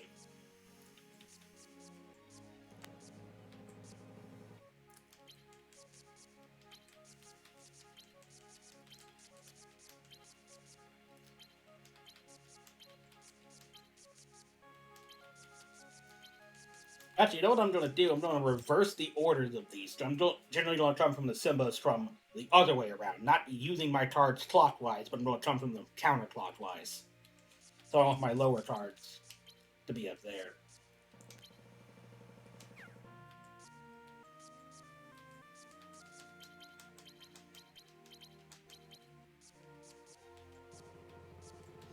So here I have more of a magical based deck. I have 1, 2, 3, 4, 5, 6, 7, 8 attacking cards.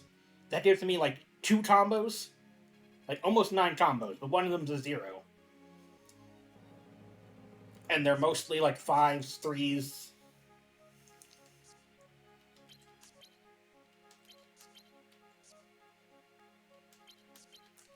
You know, whatever. I have a tier, because you always want at least a tier in your deck. Always. But now, I'm going to be able to kill a bunch of Saiyans by using and abusing Simba.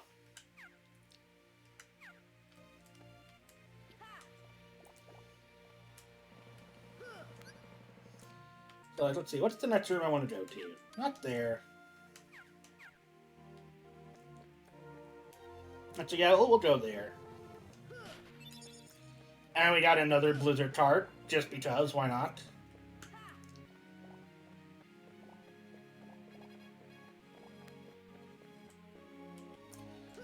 You can attack the pillars to get stuff, and then, you know, just stand on everything else to get stuff in the Coliseum world.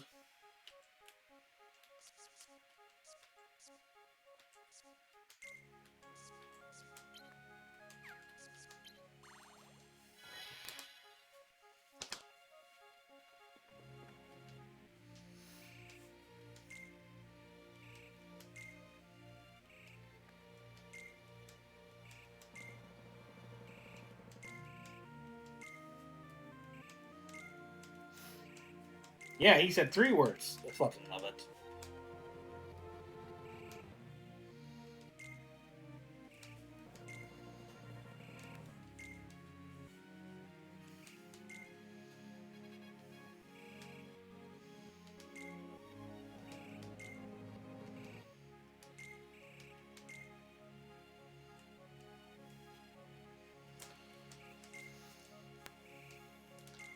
But yeah, remember when I said this game was kind of a retelling of one? That's kind of true, and that's also kind of not true. This is definitely not the story of the first game, of the Coliseum from the first game. But other worlds generally follow that. There's just like a few exceptions, like this. I mean, it's kind of the same thing. Like, you still fight Cloud, who's still, like, you know, working for Hades under the pretense of Hades will give him something, or blah blah, whatever.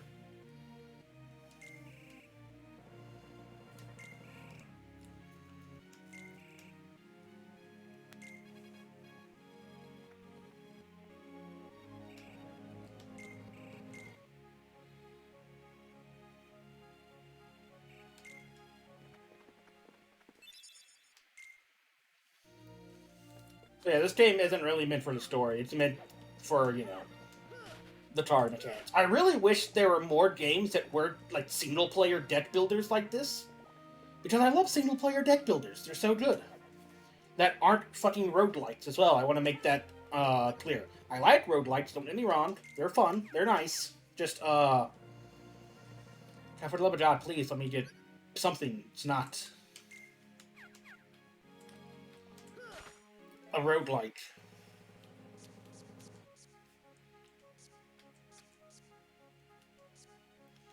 So stagnant space, Heartless on the field move at half speed, but again, there's also less of them. So anything that makes the game easier for you, you'll have less Heartless to fight and like smaller rooms, so you don't get as much stuff. Which is why I've been using up all of these teeming darknesses, because you want them.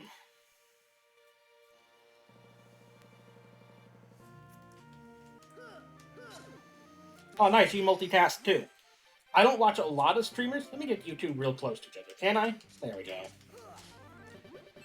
I love playing, like, watching, like, stream VODs or other things in the background. I'm just going to do this.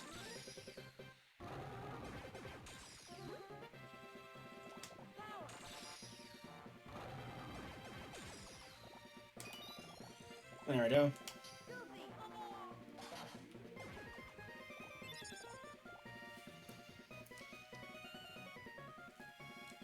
I don't either. In Kingdom Hearts 1 specifically, yeah, no. He looks really weird with, like, the Buster Sword with the rope, like, the bandages or whatever tied around it. The weird, like, angel wing he has. Yeah, I don't... Not a big fan of that either.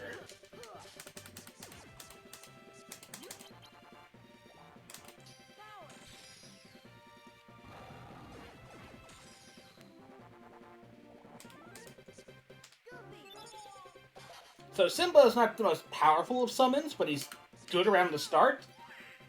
The way that he works is that as long as people are in front of you, or general whatever ever in front of you, Simba will hit them and do damage. And then if you have him stocked up in a slight, he'll do more damage and then like stun people specifically.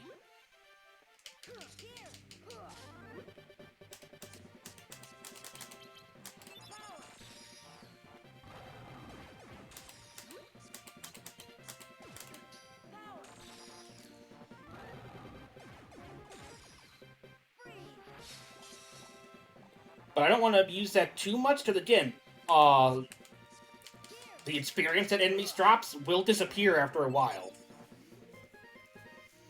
So you want to make sure that they don't disappear on you when you're casting summons that have like long animations and whatnot. Yeah, they do. The Heartless actually look transitioned pretty well into the Game Boy Advance, I think.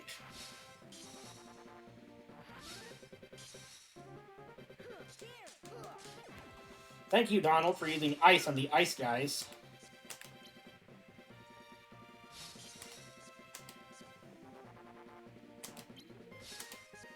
Here, let's try this instead.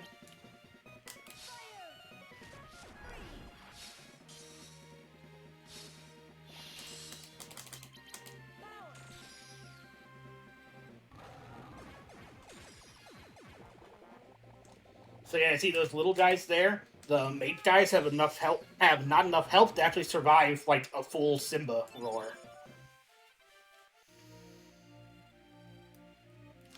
A goofy Kingdom Hearts Funko Pop. What the actual hell?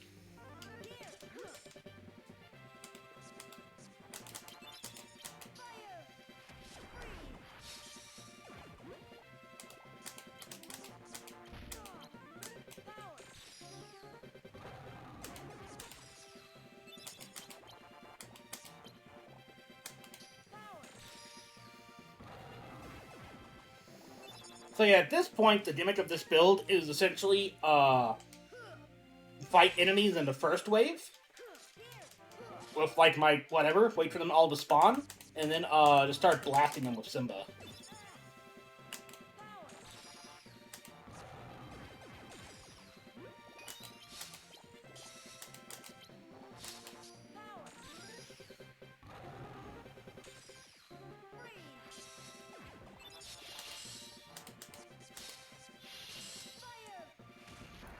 Dead. Also dead. So yeah, you can make a magical build. It's fun. It's nice. And then as I'm adding more and more CP, I can put more and more of those tarts in. So I can make Blizzaja. I can make Firaja. More Simba tarts if I wanted to.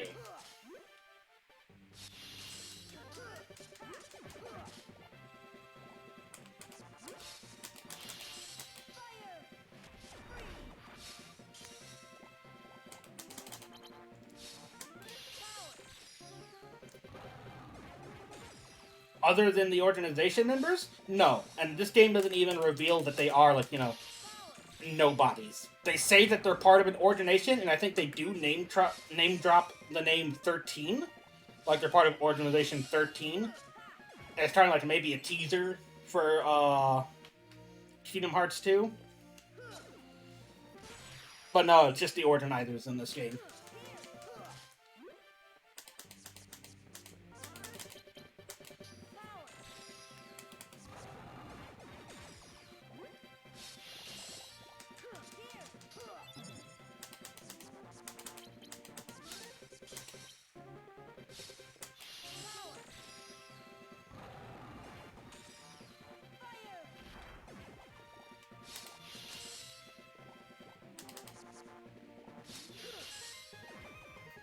Got him.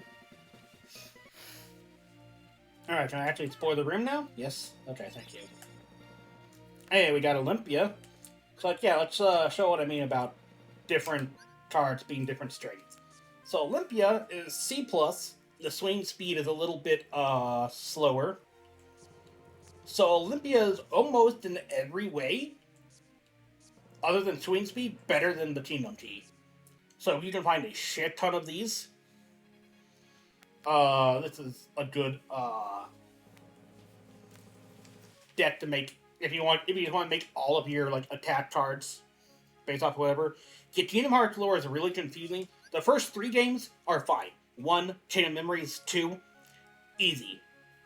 But then they want to add Days, which is an in-between pool to an in-between pool because it takes place during the second half of Kingdom Hearts 1, during the entirety of this game, and before 2 starts.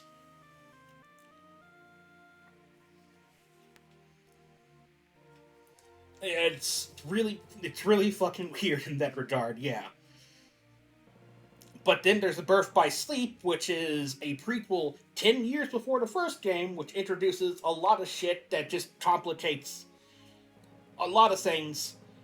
And then there's time travel with Dream Drop Distance, and then there's, oh my god, it's so much shit. So much fucking shit.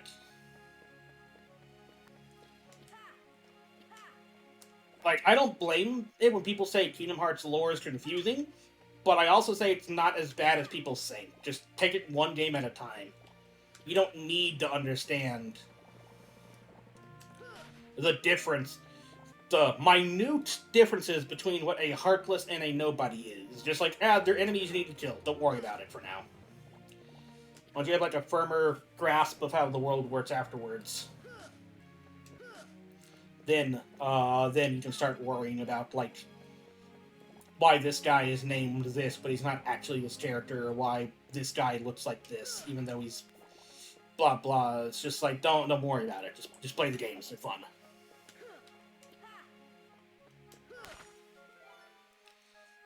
We need 15?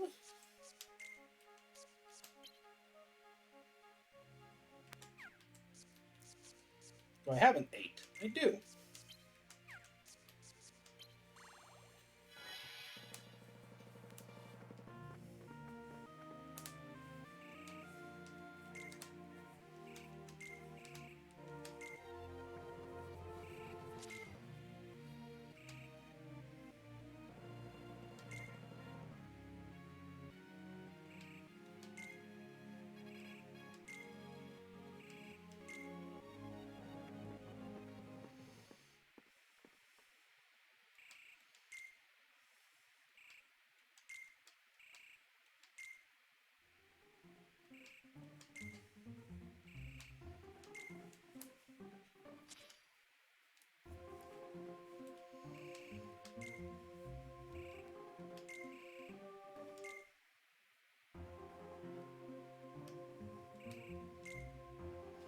So is Cloud as hard as he was in Kingdom Hearts 1? No, he's actually a lot easier.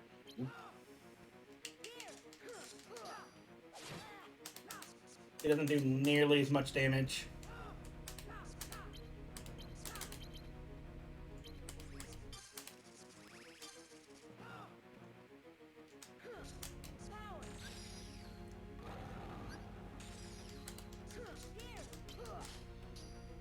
Not his life. Just dodge roll out of the way. If you can. There's no defense stat in this game either. It's all based on, like, health. All attacks do the same amount, essentially.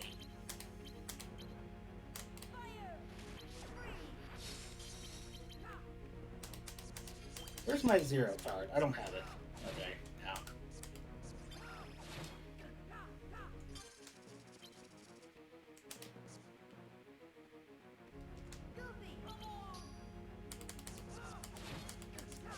Ow.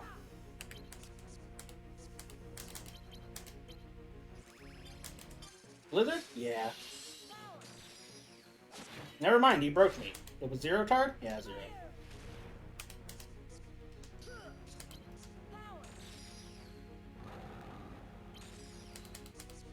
See, this is kind of hard because I don't have the normal attack cards to deal with this. Magic's fun, but you definitely want to...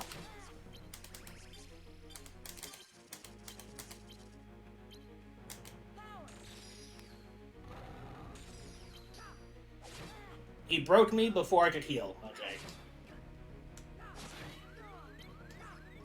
This is where I died, so I don't have enough attack cards to actually deal with him. He's so close to death. I just need to...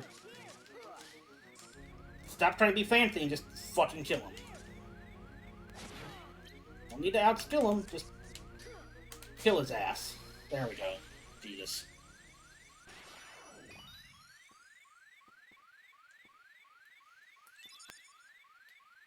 What other games were I thinking of playing? Let's see. For the bad game series.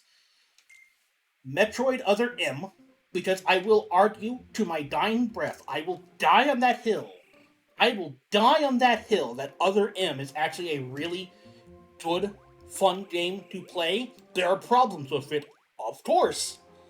I won't deny it. The story is kind of like absolute crap, but the gameplay is so fucking good. For a Metroid game.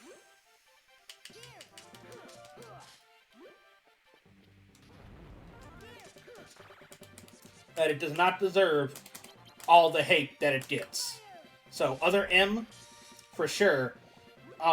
Shadow the Hedgehog is another one that's in the same camp there. What other bad games? Bad. I was facing the wrong way. Okay. But never mind, Donald actually comes in clutch and saves me. I'm not sure. I thought I had a list. Why don't want to do that. I want to face that way. Stun the barrels. That's right. Thank you.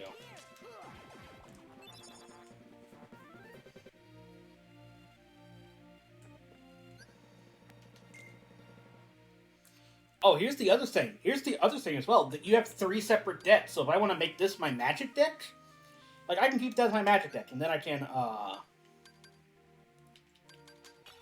flip this deck and add cards in it and make it a less magical deck.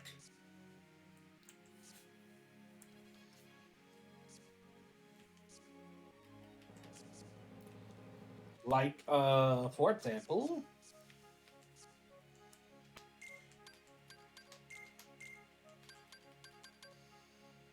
I can make this just a whack them until they die deck. I put that in there, and I put that in there. High potion, A tier, just because you need A tier. Put that in there, and then just fill the rest with some 0 cards.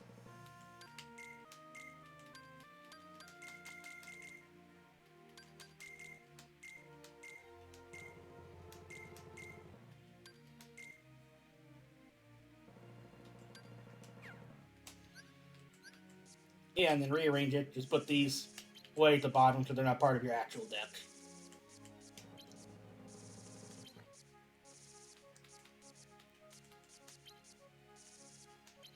So these are the bottom two. You at the bottom again, yeah.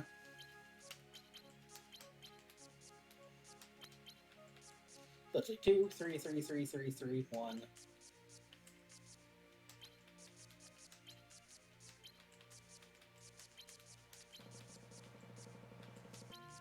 Zero. We'll keep 1 0 up there.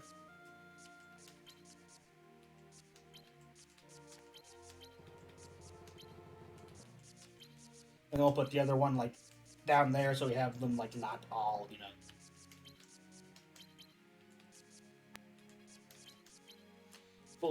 Fully like separated, and then the rest is kind of like the same, yeah? Yeah. Alright, cool. Here's my fully physical deck. I'm not going to do that. I'm going to make a new deck. It's kind of the same deal, but not really.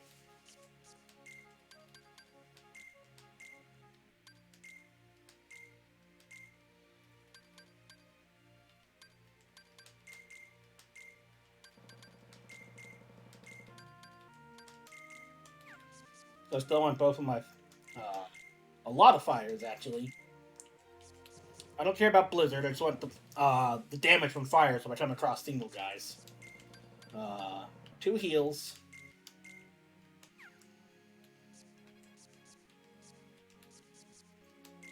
Actually, no. Let's get Blizzard as well. Do I have that?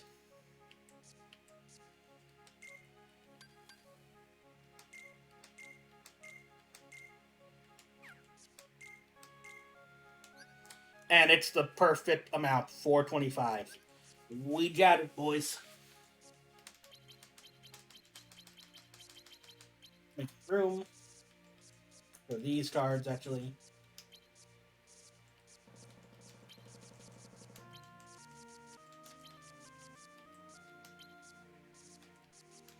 Exhilarating gameplay, I know, but it's a necessity.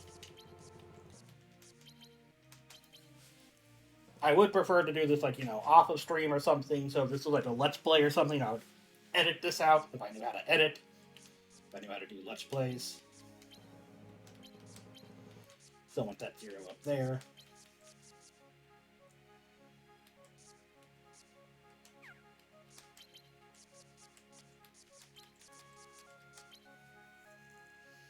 My favorite organization for a team member? Personality-wise or to fight? Because that's kind of a loaded question, because you can't say no to Axel. Like, he's like the fan favorite for a reason. Like, I know that.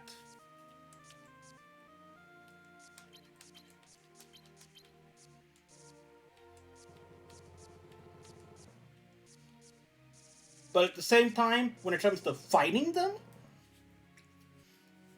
Marluxia, I actually really like Marluxia, who's in this game. And I like his fight in the final mix version of 2. That's also really fun. Kingdom Hearts 2, Zaldin, I really like him. I like the spear fighting. Same with Syats. Those are all very fun characters as well. Ugh.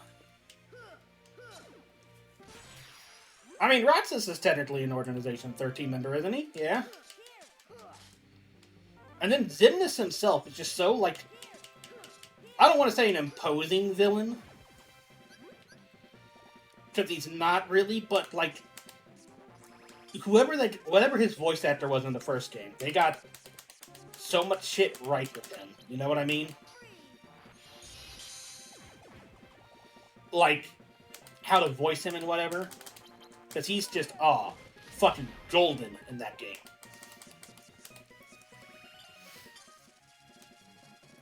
Zidbar, the character, is also neat, but again, he gets really, confusing when it comes to, like, Birth by Sleep and other shit.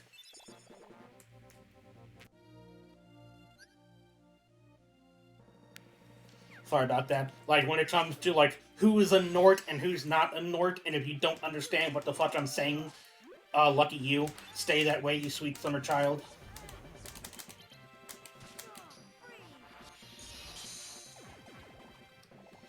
Don't worry about the Norts. They're not your problem. Pew!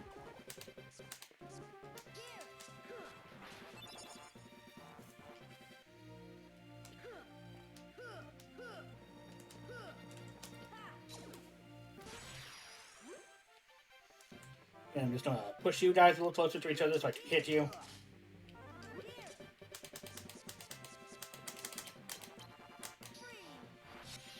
Boom! Look how big that explosion is on Freeze when you have Blizzaga. It's so powerful. And then Faraga is just a boss killer, because it will take out so much of a boss's health. If you'll excuse me for just 1 second, actually.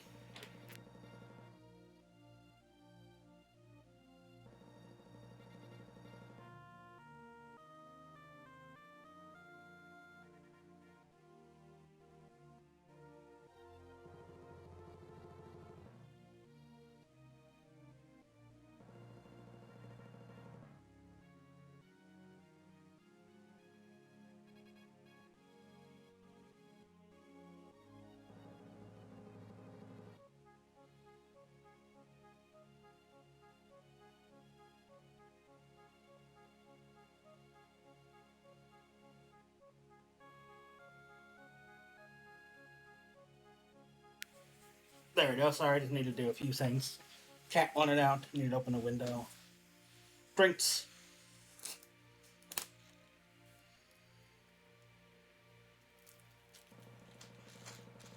Ah.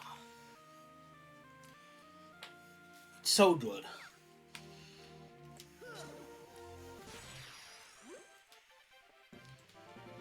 But yeah, like, I love, like, most of the organization members. Even Dimmits. That's another thing I really like about, the Days game. Like, okay, I'll admit that, like, I keep calling it Days because I don't know the full title, because it's like 875 over 42 days or something like that, so I just call it Days.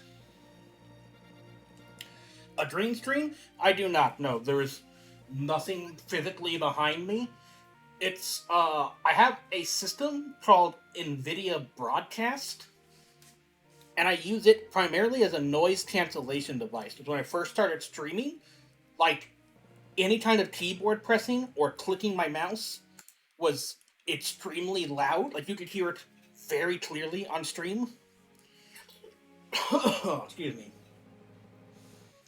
And you could hear things like, if I sniffled, like, breathed in air a little bit, it was very loud, very sharp. You could hear whatever outside.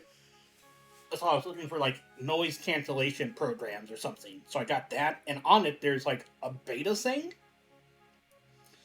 that changes the camera to, like, make the background transparent, or you can put your own background in. So that's kind of why, like, if I bring up, like, a pop here, like, it looks really weird. Like, sometimes you can see it, sometimes you can't, because the camera doesn't know, like, you know, what's I want to be functional with. So, like, same thing as well, but with my hand in front of the camera, it blocks, like, a lot of it or something.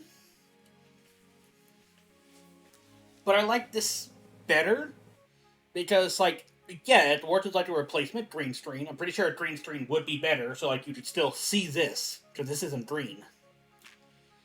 But this room is, you know, pretty small, actually. Like, there's a wall to me right here. Well, actually, that's my TV I'm hitting, but still, you know what I mean? So for someone like me who's doing this on, like, a budget or whatever, yeah, it's a pretty good program. I like it. It's not perfect, but I don't need it to be perfect.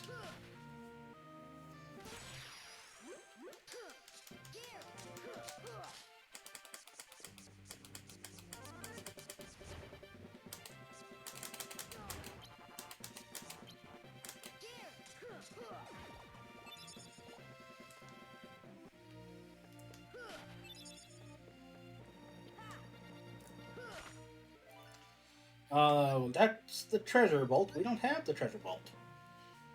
Alright, here's another weird thing with this game. When you go into a, like, cutscene room, like that one on the top left we were just in, when the cutscene's over, it forces you out into a room that's adjacent to where it is. But because we came into this room that we hadn't unlocked before, the game makes it an unnamed, like, base room. I'm pretty sure this is Feeble Darkness. Not Feeble, Tranquil. Because it's generally the same layouts and, like, the same amount of heartless that show up. So, like, that's, like, the default room, generally.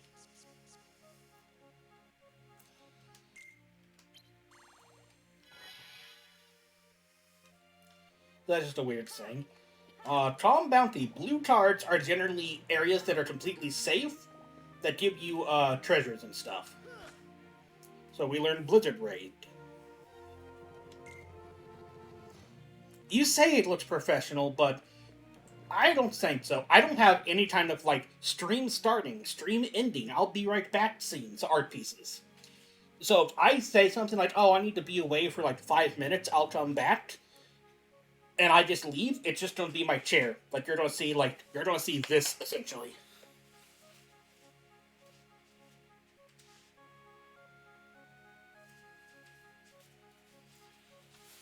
For like 5 minutes or however long I'm gone. And like, if people come in during that time, and it's not like a, oh, technical difficulties, I'll be right back. People are just gonna, like, leave and probably never come back. Like, this guy just up and left the stream running. What an idiot. So that's why I try to generally stay on here as much as possible. So, like, if I have to absolutely I try to hold it in. If I have to absolutely use the bathroom, I, like, speed piss. You know what I mean? Like, the bathroom's right next door. I'll go in there. I'll like, sit down, do whatever I need to do, and, like, try to go Super Saiyan, trying to get it out, Like, fucking, sit down, aim, do whatever, and then just, like, just try to get it out as quick as possible and then run back in here. Well, I'm glad that you think so. I tried to make it. Like, that's one of the reasons I was really excited about the broadcast having, like, the pseudo dream screen.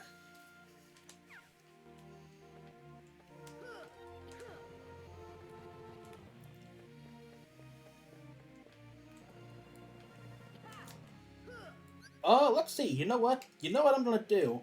We got just there from that chest.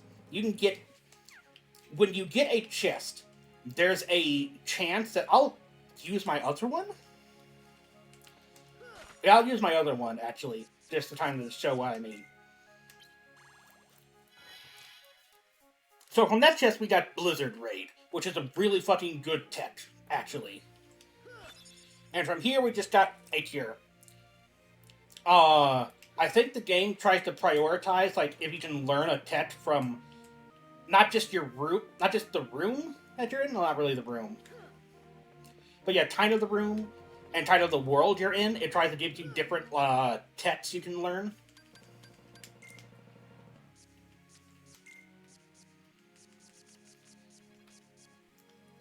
But after that, it gives you just, like, random free cards that are, like, generally, like, higher numbered or whatever. I love this. This is so good, though. Blizzard and any 2 attack cards. Hurl the Keyblade and inflict ice damage. So the way that the raid things work is you have, like, you'll learn Strike Raid, from leveling up, and you can learn Fire Raid and Blizzard Raid. And the way they work, the sword fucking yeets his Keyblade, boomerang style, goes across the entire screen, and then comes back to him, and he catches it. And it hits people on the way going and the way back. Strike Raid, when you learn it does very minimal damage, but it stuns people when it hits them. But Blizzard and Fire Raid, and I think there's a Thunder Raid, deal a really actually high amount of damage. And you know what the best thing is?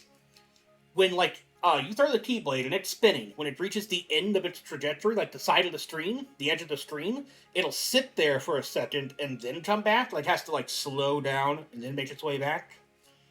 It still has a hitbox during that time. So if there's a boss or a big enemy that's at the very edge of the screen, and then you use this on them, even if you're like middle of the way, it'll hit them like 3 or 4 times when it comes back. Like some bosses that are weak to fire or ice or whatever, if you can use this against them, then take out like almost all of their health at the very start of the fight if you're really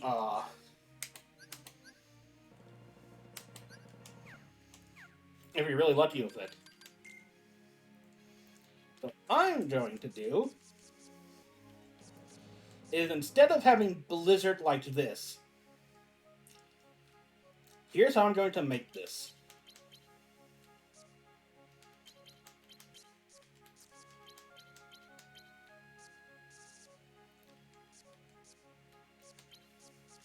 So I'm going to put my 3s down here, actually.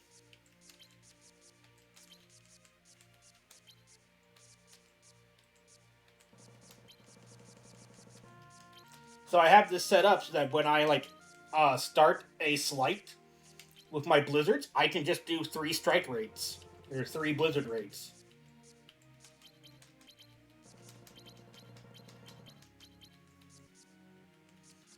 I'm going to set this,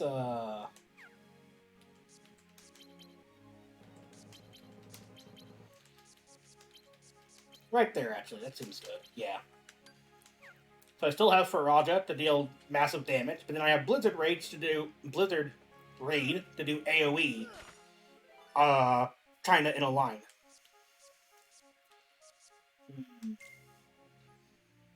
Oh, right, that's a treasure. I don't need that.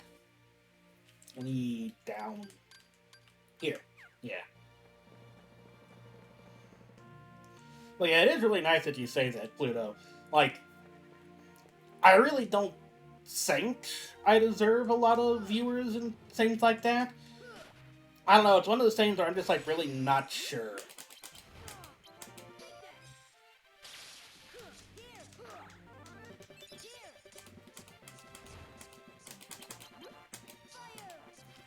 Okay, so, like, watch this. And then Blizzard Raid. And that's enough to kill all of them. From start to finish. And their strike rate, like I was talking about. Total value of 24 or 26. 3 attack cards, any whatever.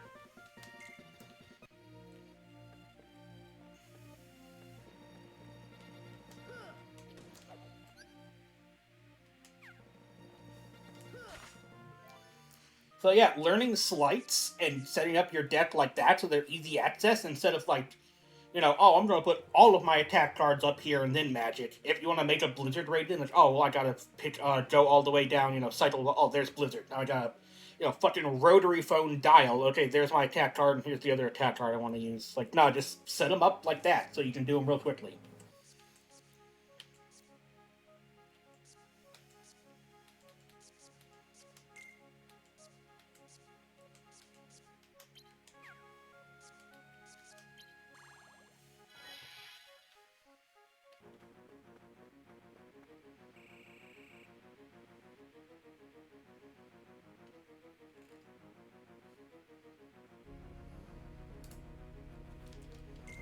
That's still really nice to say, Pluto. Thanks. I don't know if it's a lack of confidence or if it's like there's confidence, there's anxiety, self-defeatism, I think, as well. But just a bunch of shit that can be a problem.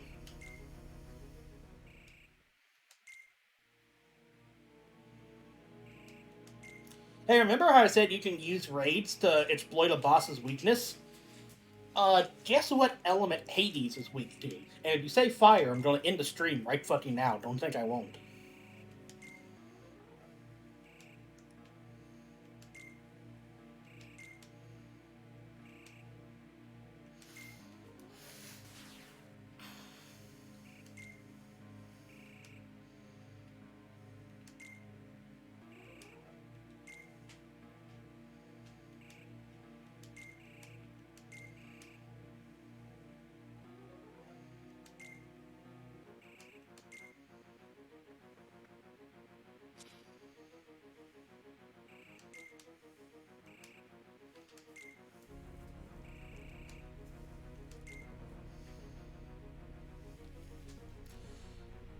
Speaker of Thunder. You see, I kind of asked for that. No, he's weak to ice. So literally, get a strike raid ready.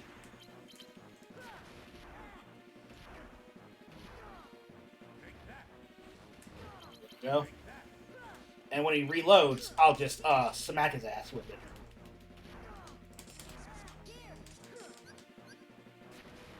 Or I'll do this. Damn it. See, I should have waited until he reloaded. I just wasted this. Because he absorbs fire.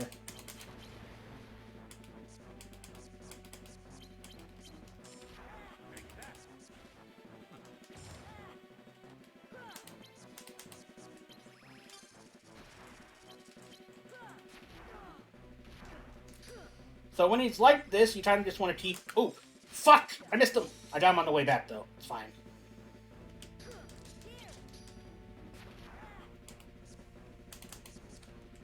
Hades can be rough. You just want to wait until he has to reload, then heal. There we go.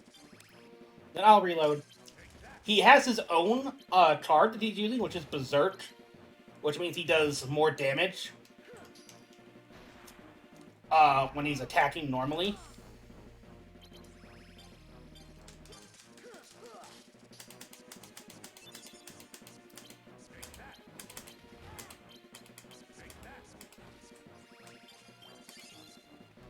And he has an elixir.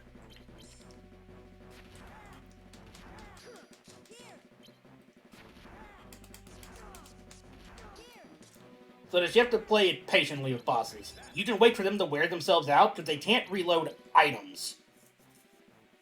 Zeus, okay, that's actually kind of a, I'll give you that. That kind of makes a little bit of sense, yeah.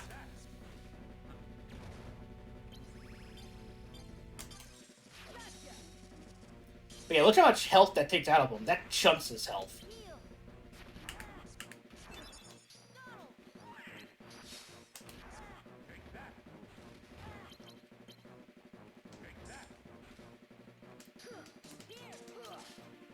But yeah, when Hades is red like that, his cards do more damage, and he's more aggressive with them.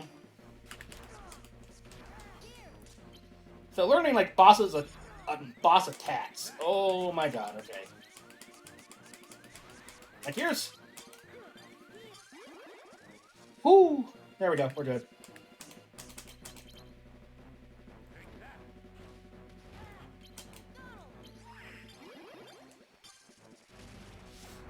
Thank you for healing him, Donald. That's really exactly what I needed you to do at that exact moment.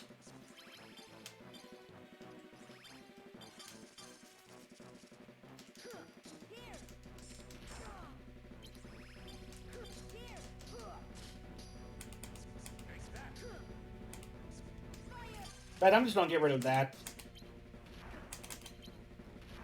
And Slight to get rid of this, so I don't need to... Don't hit him, please. Okay, thank you.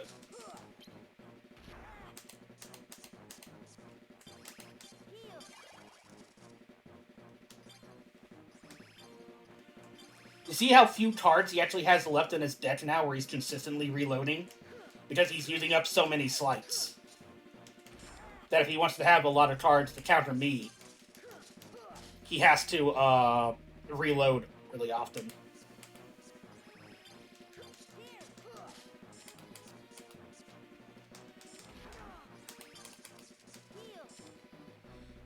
How did you break me when you were reloading, Hades? That's not how reloading works.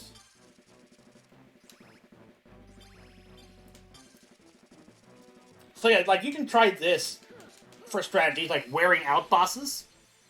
Because you can. That's something, like, you can go all out. Like, I could have put a shit ton of Blizzard cards in there if I had them. And it's like Blizzaga Hades, Blizzard Rage. Raid.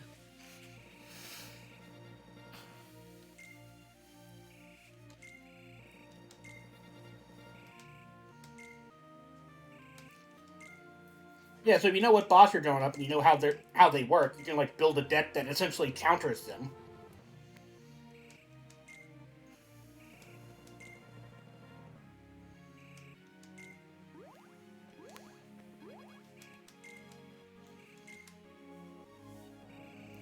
In this game particularly, the final boss. But not of the first playthrough.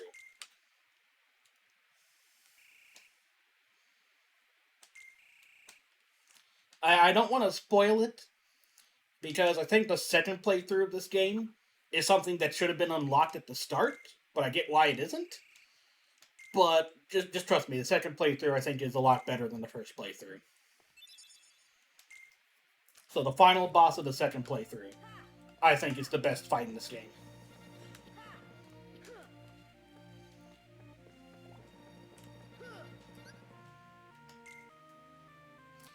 But more importantly than that, we got the best card in the game, Cloud. So Cloud cards cost a shit ton. The way it works is you play Cloud normally, he summons, he jumps in front of where Sora is, slashes downward, slashes sideways. But because of the way the isometric stuff works in this game, the sideways slash, if you stand in the middle of the arena, covers almost the entire from bottom to up area. And Cloud hurts for a lot. And now let's go to our statuses and look at whatever new slights we have because of Cloud. Cross slash. If you have two clouds, what he does, he comes in front of you, he slashes once, twice, and then a third time. And a third hit does a lot of damage. Then if you have three clouds, Cloud will go up into the air, like the screen has to like transition to look up to him. He'll come down, swoop, and slash with a sword, and he'll do this, I think, 3 or 4 times. And that swooping slash not only does a shit ton of damage, but it covers an extremely wide area.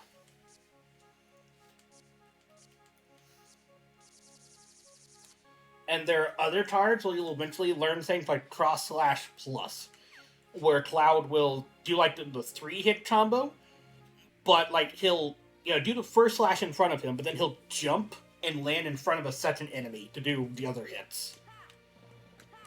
So yeah, Cloud is fucking crazy in this game, honestly. Like, generally the way I played and the way I kind of cheesed my way through this game on the first one is essentially spamming Omni Slash and having items to recover my Cloud cards. Like, I don't want to try and abuse that here, but I want to show it off just how quickly Omni Slash can just wreck bosses and normal encounters.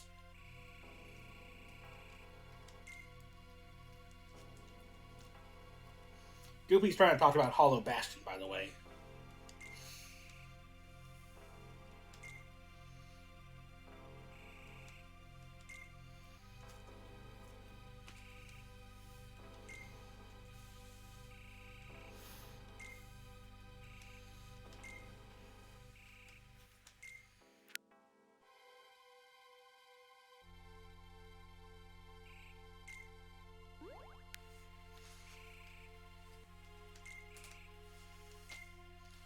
But yeah, I do like how Omnislash is in this game. Although, like, it kinda isn't. Although it kinda is. Because it's very not what you call Omnislash. Because Omnislash from 7 was Cloud, it was like his essentially Berserk move, his ultimate move. He just like went in front of whoever he was attacking and did like a lot of multiple slashes. Here again, Omni slashes. He flies up like it's like his little fucking wing he has, and like swoops, hits 3 people. And yes, Hollow Bastion in Smash Ultimate is really good. I would have preferred, I think, a different stage. I think that the world that never was would have been a more like imposing stage with more whatever. But it was still really good. But I love the fact that they added Dive into the Deep as like a secondary form of that stage when like the time runs low or the stock runs low or something like that, I think. One of those two. Like, there's a very good reason they didn't make it a Disney stage, you know? But like, let's see. Traverse Town would have been a good stage. The World That Never Was, I think, would have been neat as well. Destiny Islands as well.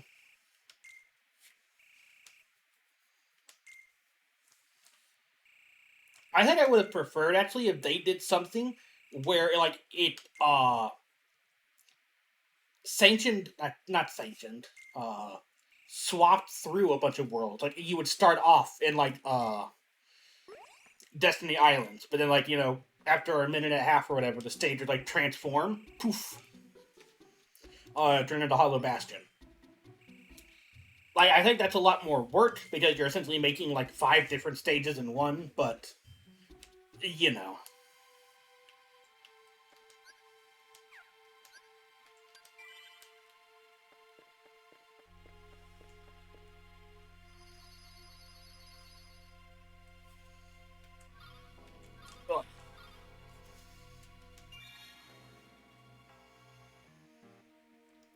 But then again, I'm just really glad he got in Smash Brothers. I don't really play Smash Brothers that often, because I don't play with other people.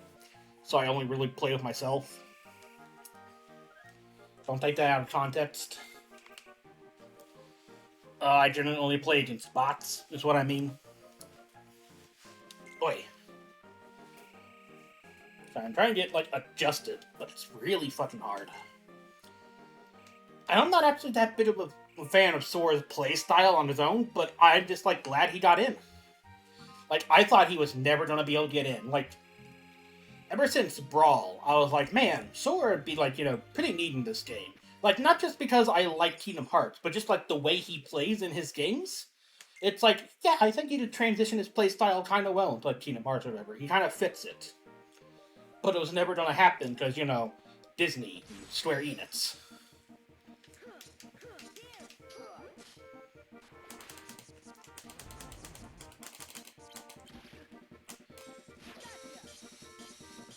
You see how I hit that guy like 3 times? Because he was at the very ass end of Raid's effective range. So it hit him multiple times coming through.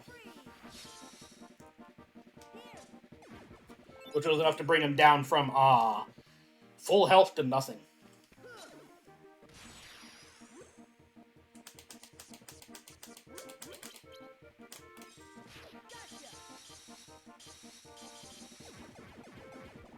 See how powerful that is? See how powerful that is? I just got rid of essentially every enemy in the game.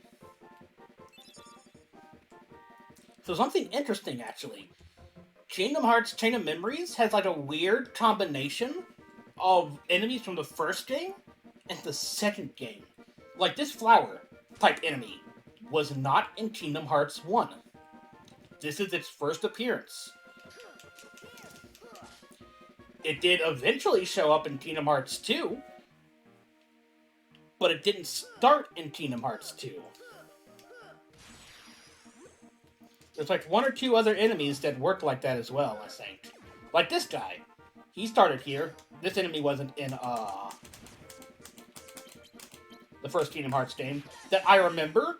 Like, there's the smallest possibility that it might have been in the final mix version, but not like the actual normal version. But I'm not sure if that's the case. I'm going to start upgrading my health just a little bit. Because until I get a shit ton of clouds, this build I have right here is going to be good enough.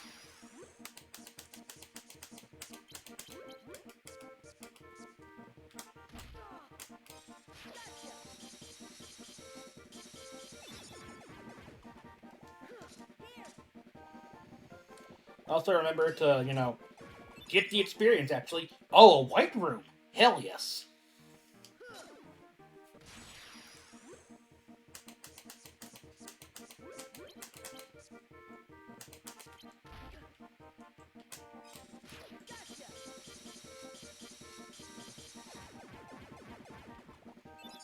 If it works, it works. Why do anything different? But again, that just shows how much this game is a lot more thoughtful than people thought. Because people play this game and be like, button mash. Mash A and I win. What's that? I didn't win? Game too hard. Me no likey. And here, I'm kicking the game's ass because I made, like, a card combo or whatever that just fucking works and I'm using it. Like, I don't want to say people are dumb, but sometimes people just don't... They try to, like, brute force a game that can't really be brute forced. You know what I mean? 1 second. Yeah, sorry about that. Alright, so let's show off some of these black and white rooms, I think. So in Kingdom Hearts 1, there were the 3 different colored mushrooms type Heartless. You have the black mushrooms, which they can poison you, and in this game that really hurts. Like, they'll like trip and like touch you and like smack you or whatever. They'll like fart and make a poison gas cloud, or they'll turn themselves to like stone or steel for like 20 seconds. But they're essentially the metal signs of this game, where they give a shit ton of experience, but they're very hard to kill.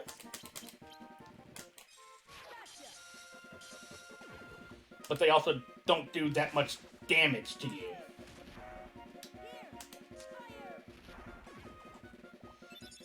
Oh my god, I got the enemy card from it. Yo. What does that do? I don't think I've ever gotten that before. Hey. Black fungus. Activate a random enemy card effect. Yeah, that works. Alright, what does Hades do again? Boost the power of attack cards when low on HP. That's right, yeah, that's what that does. Yeah, that's the other thing. A lot of people, a lot of these bad games I'm going to be playing, got that reputation because a famous YouTuber, or multiple famous YouTubers, shat on the game for one reason or another, and then everyone just kind of bandwagoned and followed suit without ever actually, like, you know, forming their own opinion. It's like, in a courtroom, like, the viewers are the jury, and, like, the YouTuber's, like, the prosecutor or something, and just like, I have no evidence to prove it, but this man did it. And then, like, you know, because the prosecutor's handsome, the entire jury's like, you know what? I believe him. Yeah, like, he has his own blog online. Like, look at that face. Is that a face that would lie to you? Yeah, I don't need any evidence. Guilty. Kill him. Or there are games that people, like, yeah, they have some problems. I'm not going to say every game is perfect in this series I'm going to do. No, I'll play a long shot. Trust me, again. I'm going to play Other M. And Other M has problems. Believe me, I know. It does. But it's not the horrible fucking, like, blemish on society that people think it is.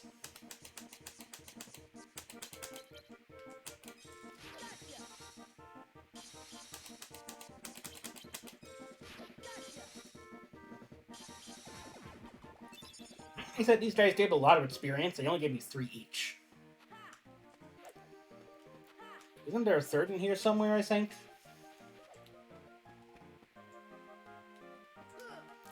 Maybe they just did out good cards? Map cards? Who knows? Where am I fucking going? I'm going there.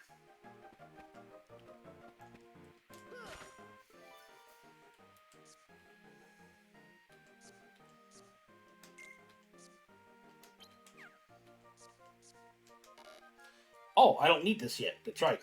Well, I don't need that green card. For after. I don't need the green card to get in there to work anymore. I'm legal now, bitch.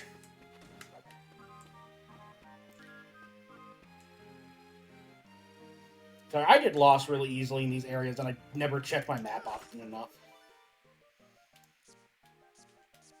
I don't have thunder, so I don't want to go into the white room yet. The white mushrooms in Kingdom Hearts 1, if you remember, aren't actually hostile towards you, but they pantomime different, like, emotions. Like, they'll start fanning themselves off, So what you need to do is cast a Blizzard on them to cool them down, and they get happy.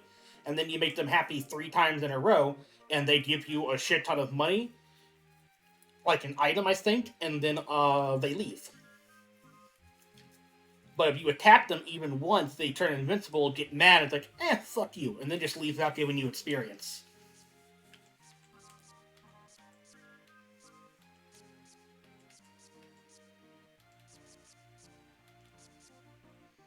So let's see, Martial Awakening, Alchemic Awakening, and Sorcerer's Awakening, they increase the number of your attack, magic, and item cards, respectively, kind of. Like Sorcerer's Awakening, your magic cards have higher numbers. But that also means your 0 cards turn into 2 cards, so you never have any 0 cards inside of those areas. But I have so fucking many of these green cards, I'm not getting any of the red cards I want.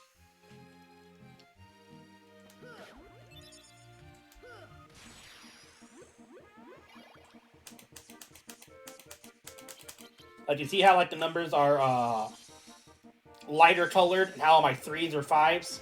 That's because every card in here does...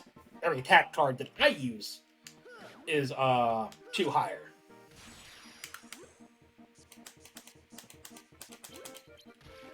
Ow. Bitch. I will end you. Like that, see? I ended you.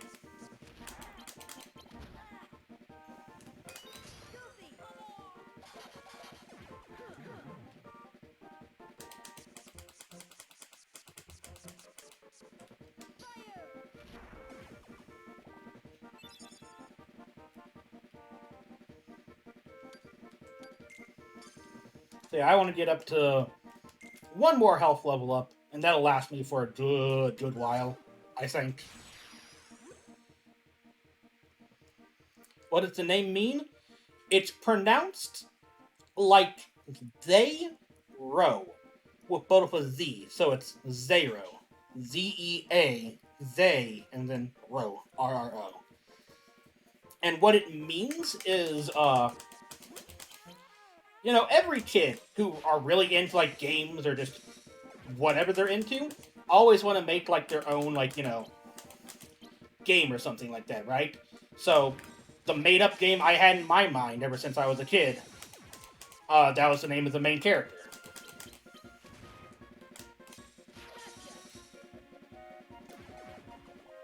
So it's nothing really like, you know, deep or thoughtful. It's not like, oh, in an ancient dead language, this mean like, no. It's just like, yeah, that's a made-up character I thought of. OC, please do not steal.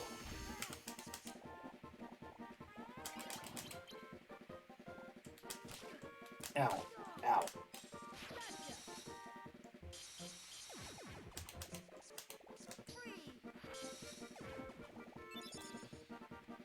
But yeah, I always thought that the pronouncing of it was, like, really simple, because it's a 6-letter word with 2 syllables, right? Like, R-R-O. How would you pronounce that? Well, it's like row, right? So there's no, like, any kind of, like, squiggles or whatever above, like, R's or the O's.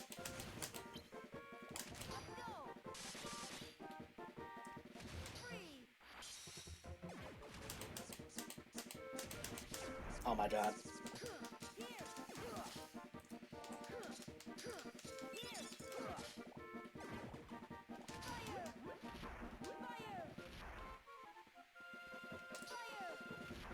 I'm going crazy.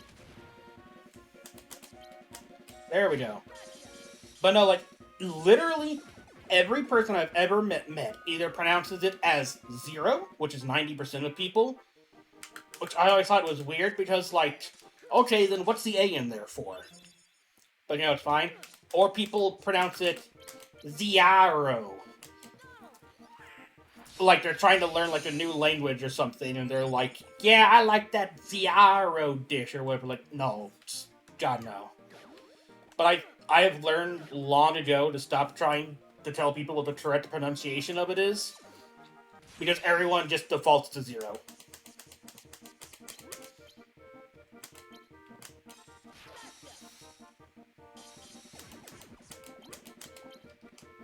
Which, I mean, it's fine, but it's like, I don't know, a tiny bit miffed about it, I guess.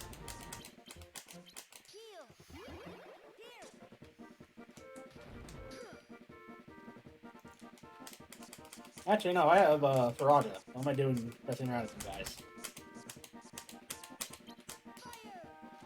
Poof, dead.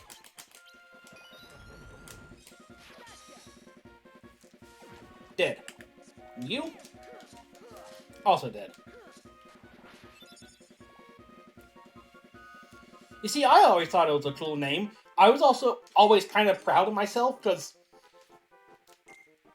when you want to create a gamer profile, a gamer tag, or whatever it is, on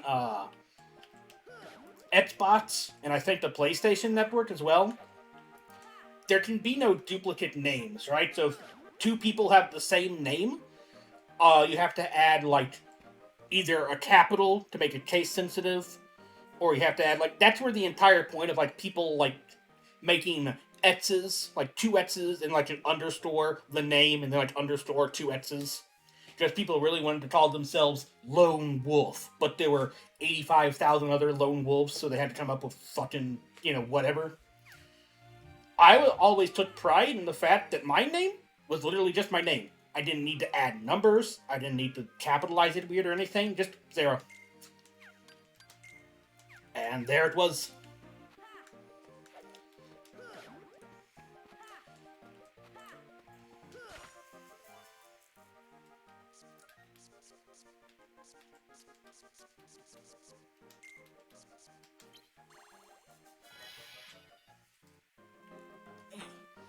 Let's try some treasure, shall we?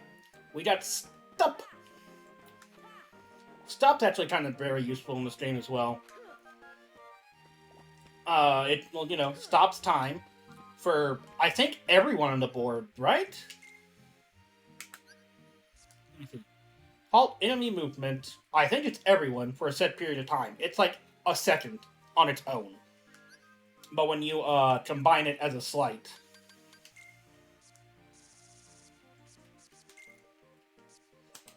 it stops them for like 5 seconds and like 10 seconds. So you can like make slights however you want. While I'm here,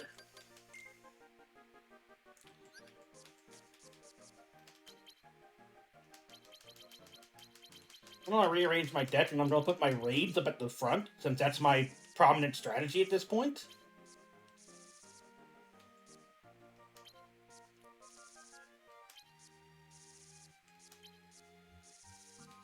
So I can just put the slights up immediately.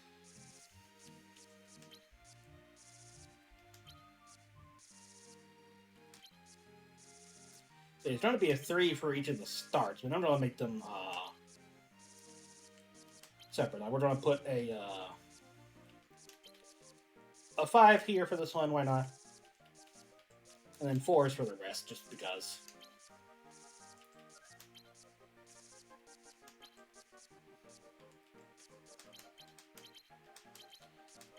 And then leave everything else as normal.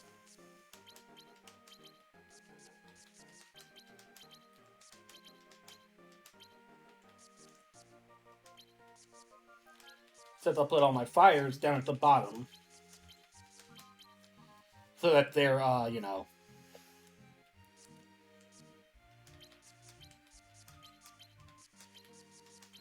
can go from there if I need for Raga. And then, yeah, that works.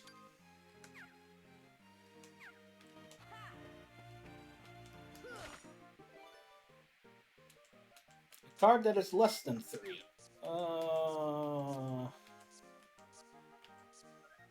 3 or less. You.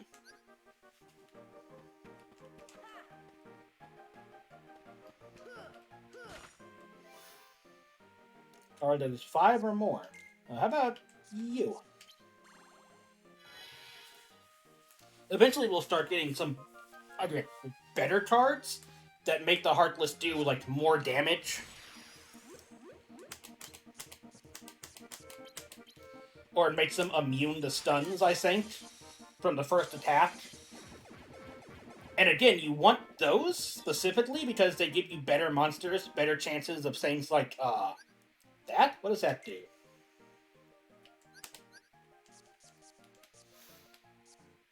Forfeit magic card use to power up summon cards.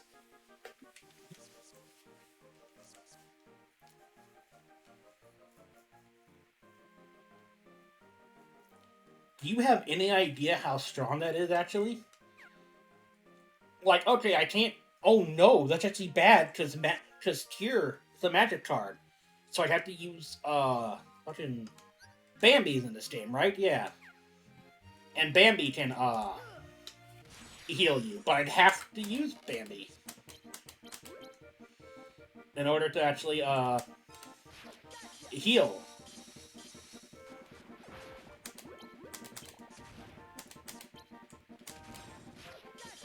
I was about to say that's, like, such a powerful card for, like, the Cloud deck, like the pure Cloud deck. But then, like, oh yeah, you know, I wouldn't be able to heal then.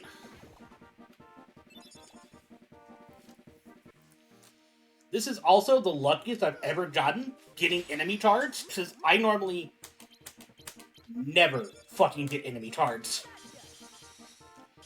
Like, it is so fucking rare for me to get them. Whee!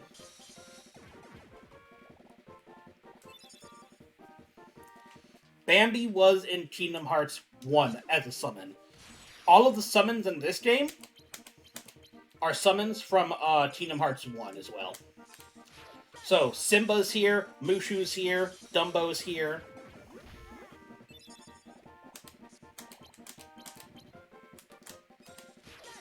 Genie's here. The only unique summon is Cloud.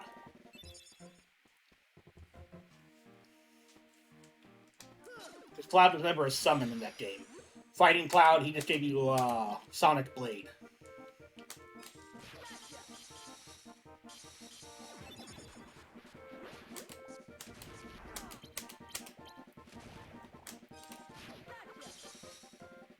You want to get in front of this? No? Okay. You want to stay down there, though?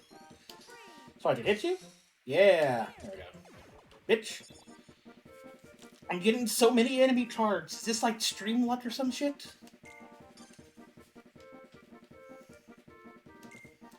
But yeah, Bambi works in this game the same way, Is Bambi a boy or a girl? I never remember actually watching Bambi, like the movie, so I have no idea the answer to that question. I want to say Bambi's a guy.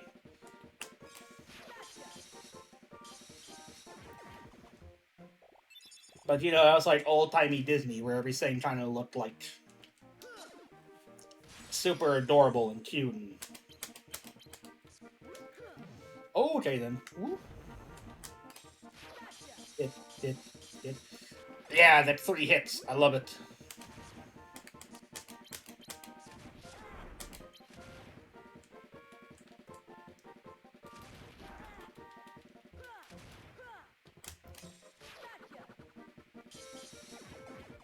Got 2 of them.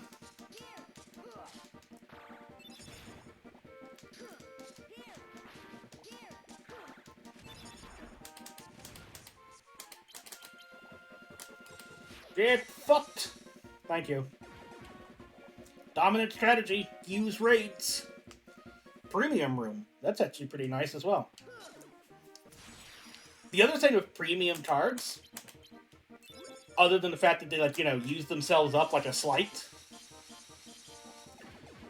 and that they're cheap, is that they sell for a shit ton as well.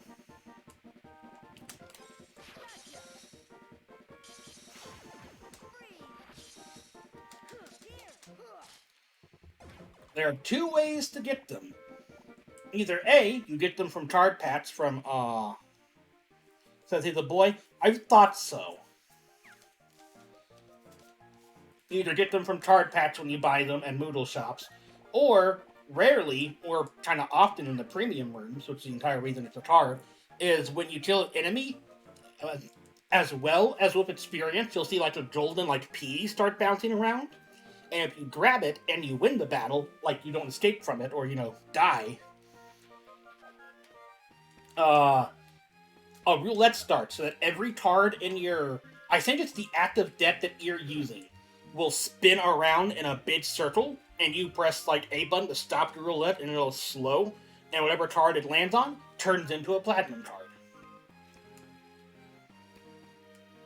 But again, because platinum cards use themselves up like a slight, it's kind of risk reward picking those up actually, because you could turn a pretty powerful card you have that you're not using for slight. Like it's just like, oh, this is my 0 attack card. You know? Like it'll sell for a shit ton, because a 0 platinum, as useless as that is, like normally in a game, the game's like, yeah, that's a very high value card.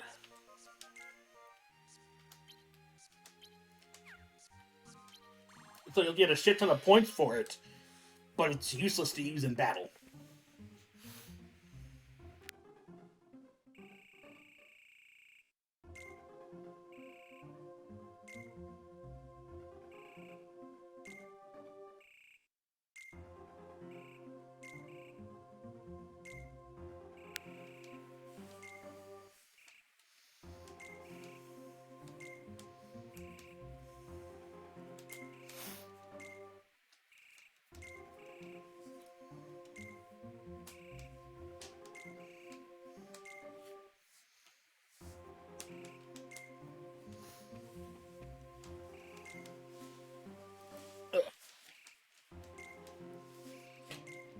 The sentence is death. Ooh, that's a big boy word for a children's game.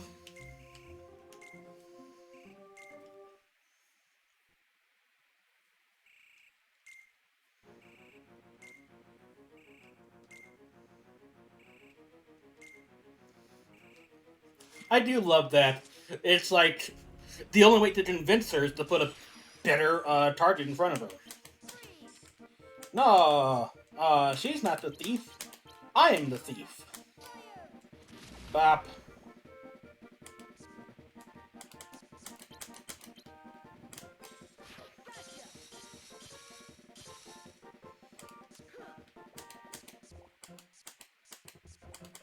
Hold on.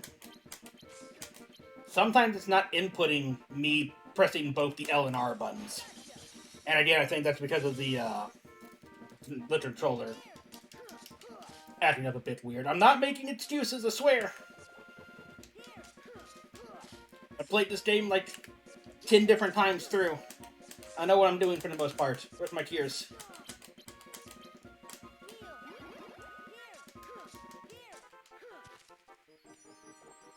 See, I got it. We're good. I know how to do this.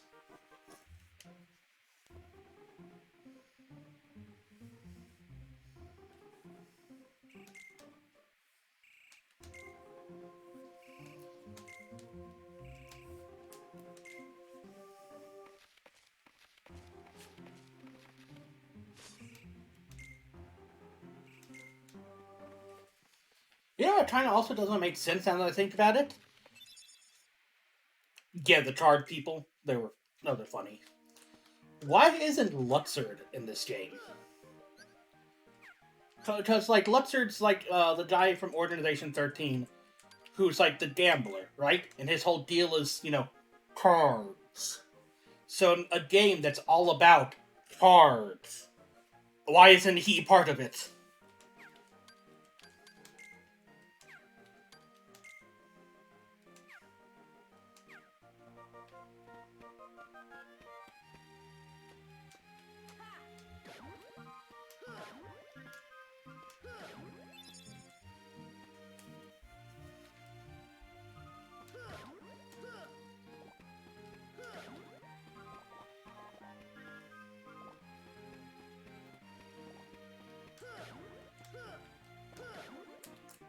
Oh, the right. Yes, please. I'm a money-hungry bitch. I have 600, actually.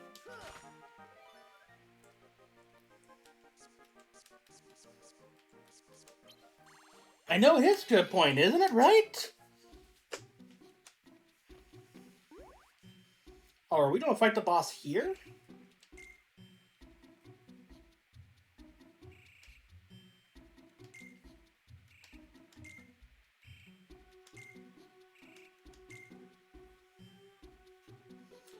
To save you, to show off. Well, I mean, both, yes.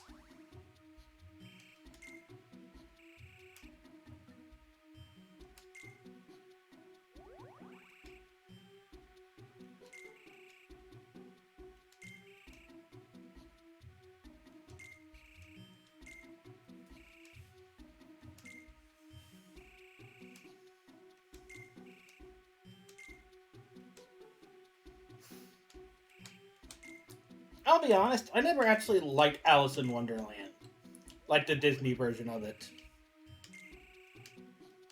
I don't know why, because like it's based off of like, the book.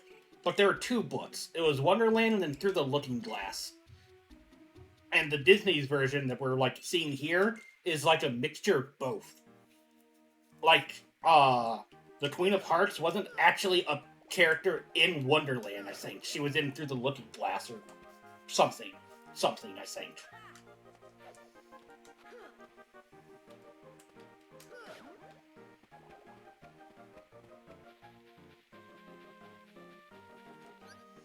Where do I need to go? I need to go up? Yeah. Go. Oops.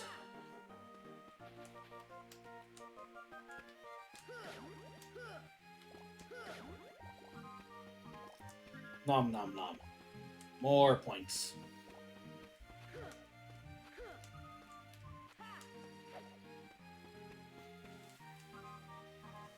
Never watched it? You're really not missing much. Like, it's a drug trip is what it is, honestly. I don't mean that in a bad way.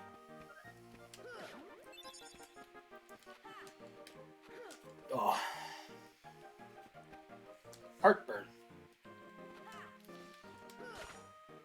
It's just shit like, Okay, this is gonna be the boss. I'll just save state, I guess.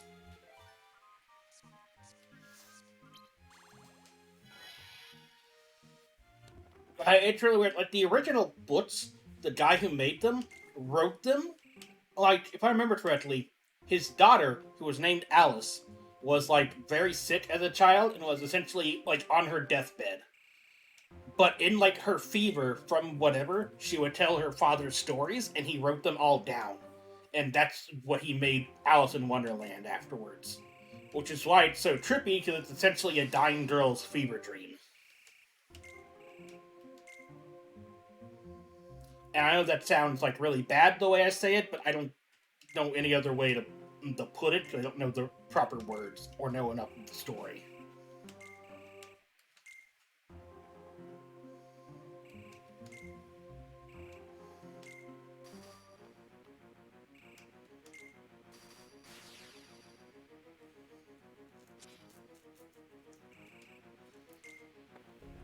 So this thing is also weak to ice.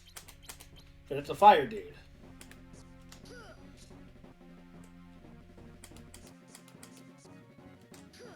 And we want to break it a bunch.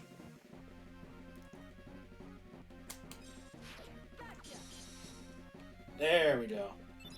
Did that actually do damage? I'm not sure if that did damage. I'm going to reload real quick. Going to play the zero card. It's going to put a table up that we can attack him without breaking him. But that also means we can blizzard rate him way more effectively.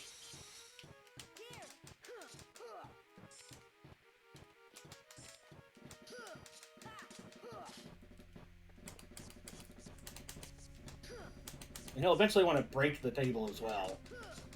So yeah, this guy is like honestly a lot simpler and easier than his version. Actually, are you absorb fire? You are not absorb fire, actually.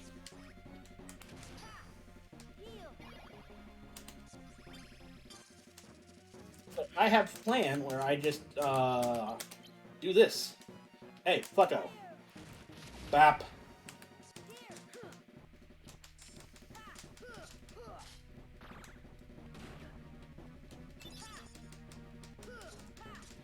I thought he was, like, resistant or immune to fire, or absorbed it. Because, the whole fire juggler type thing. Guess not.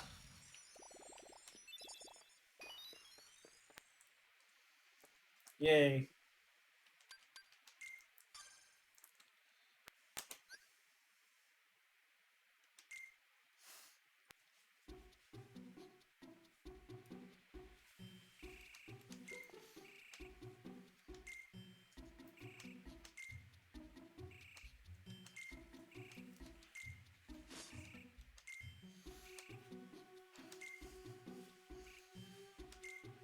I love the Twitch thinking here.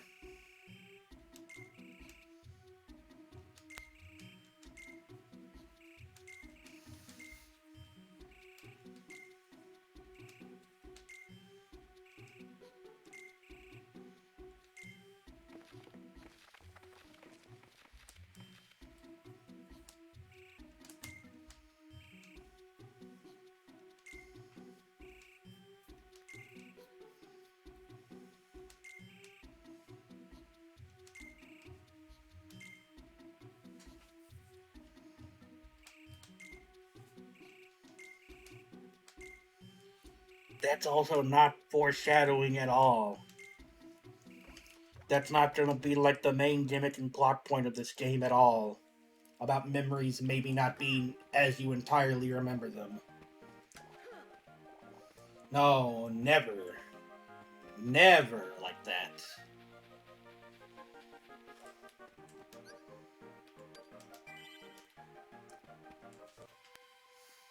Anyway, so what's up here? Do we got a fight or is it more talking?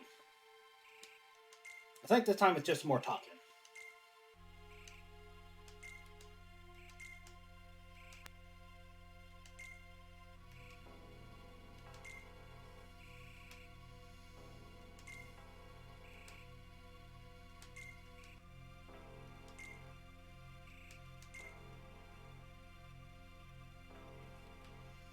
Oh, just more talking.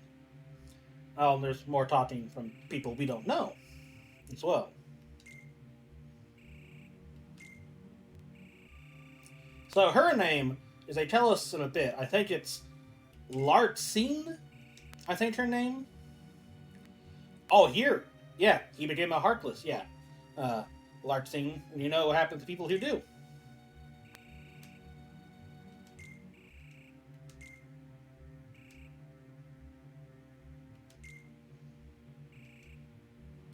Only one other man ever managed to do that, and they're talking about Xehanort's Heartless, or Ansem, or whatever, I believe.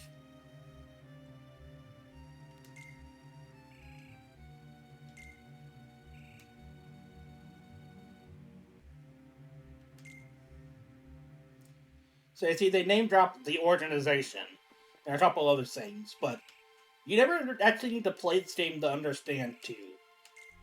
Like, maybe a bit of the beginning and who Naminé is, but other than that, not a whole lot.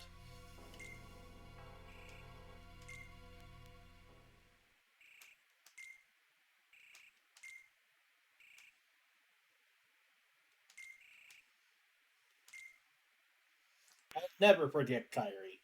Not in a million years or 20 minutes.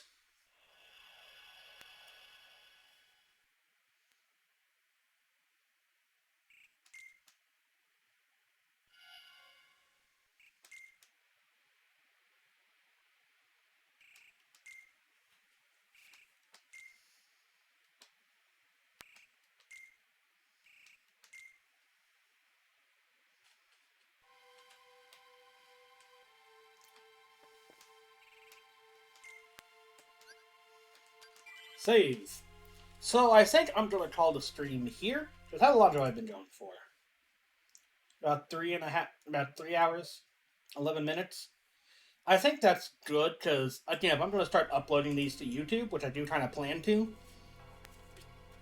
I don't want to do a shit ton of like 10 hours, 5-hour streams.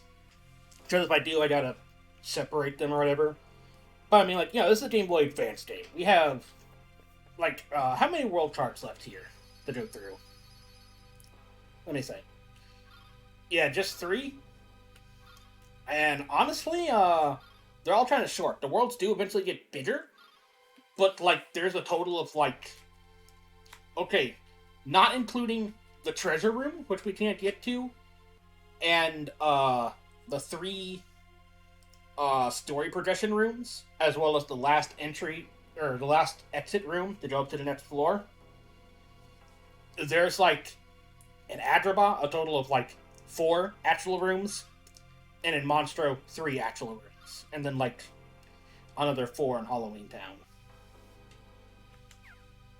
So yeah, not a whole lot. And yeah, so because I missed Saturday's stream, I'm going to stream tomorrow as well. I normally don't, but I'm going to stream tomorrow to make up for that. So, same time, same place. Thanks everybody for coming by. I hope you all had a good time. Hope you all have a good day. And I'll see you next stream. So until then, have a good night, everyone. See you all later.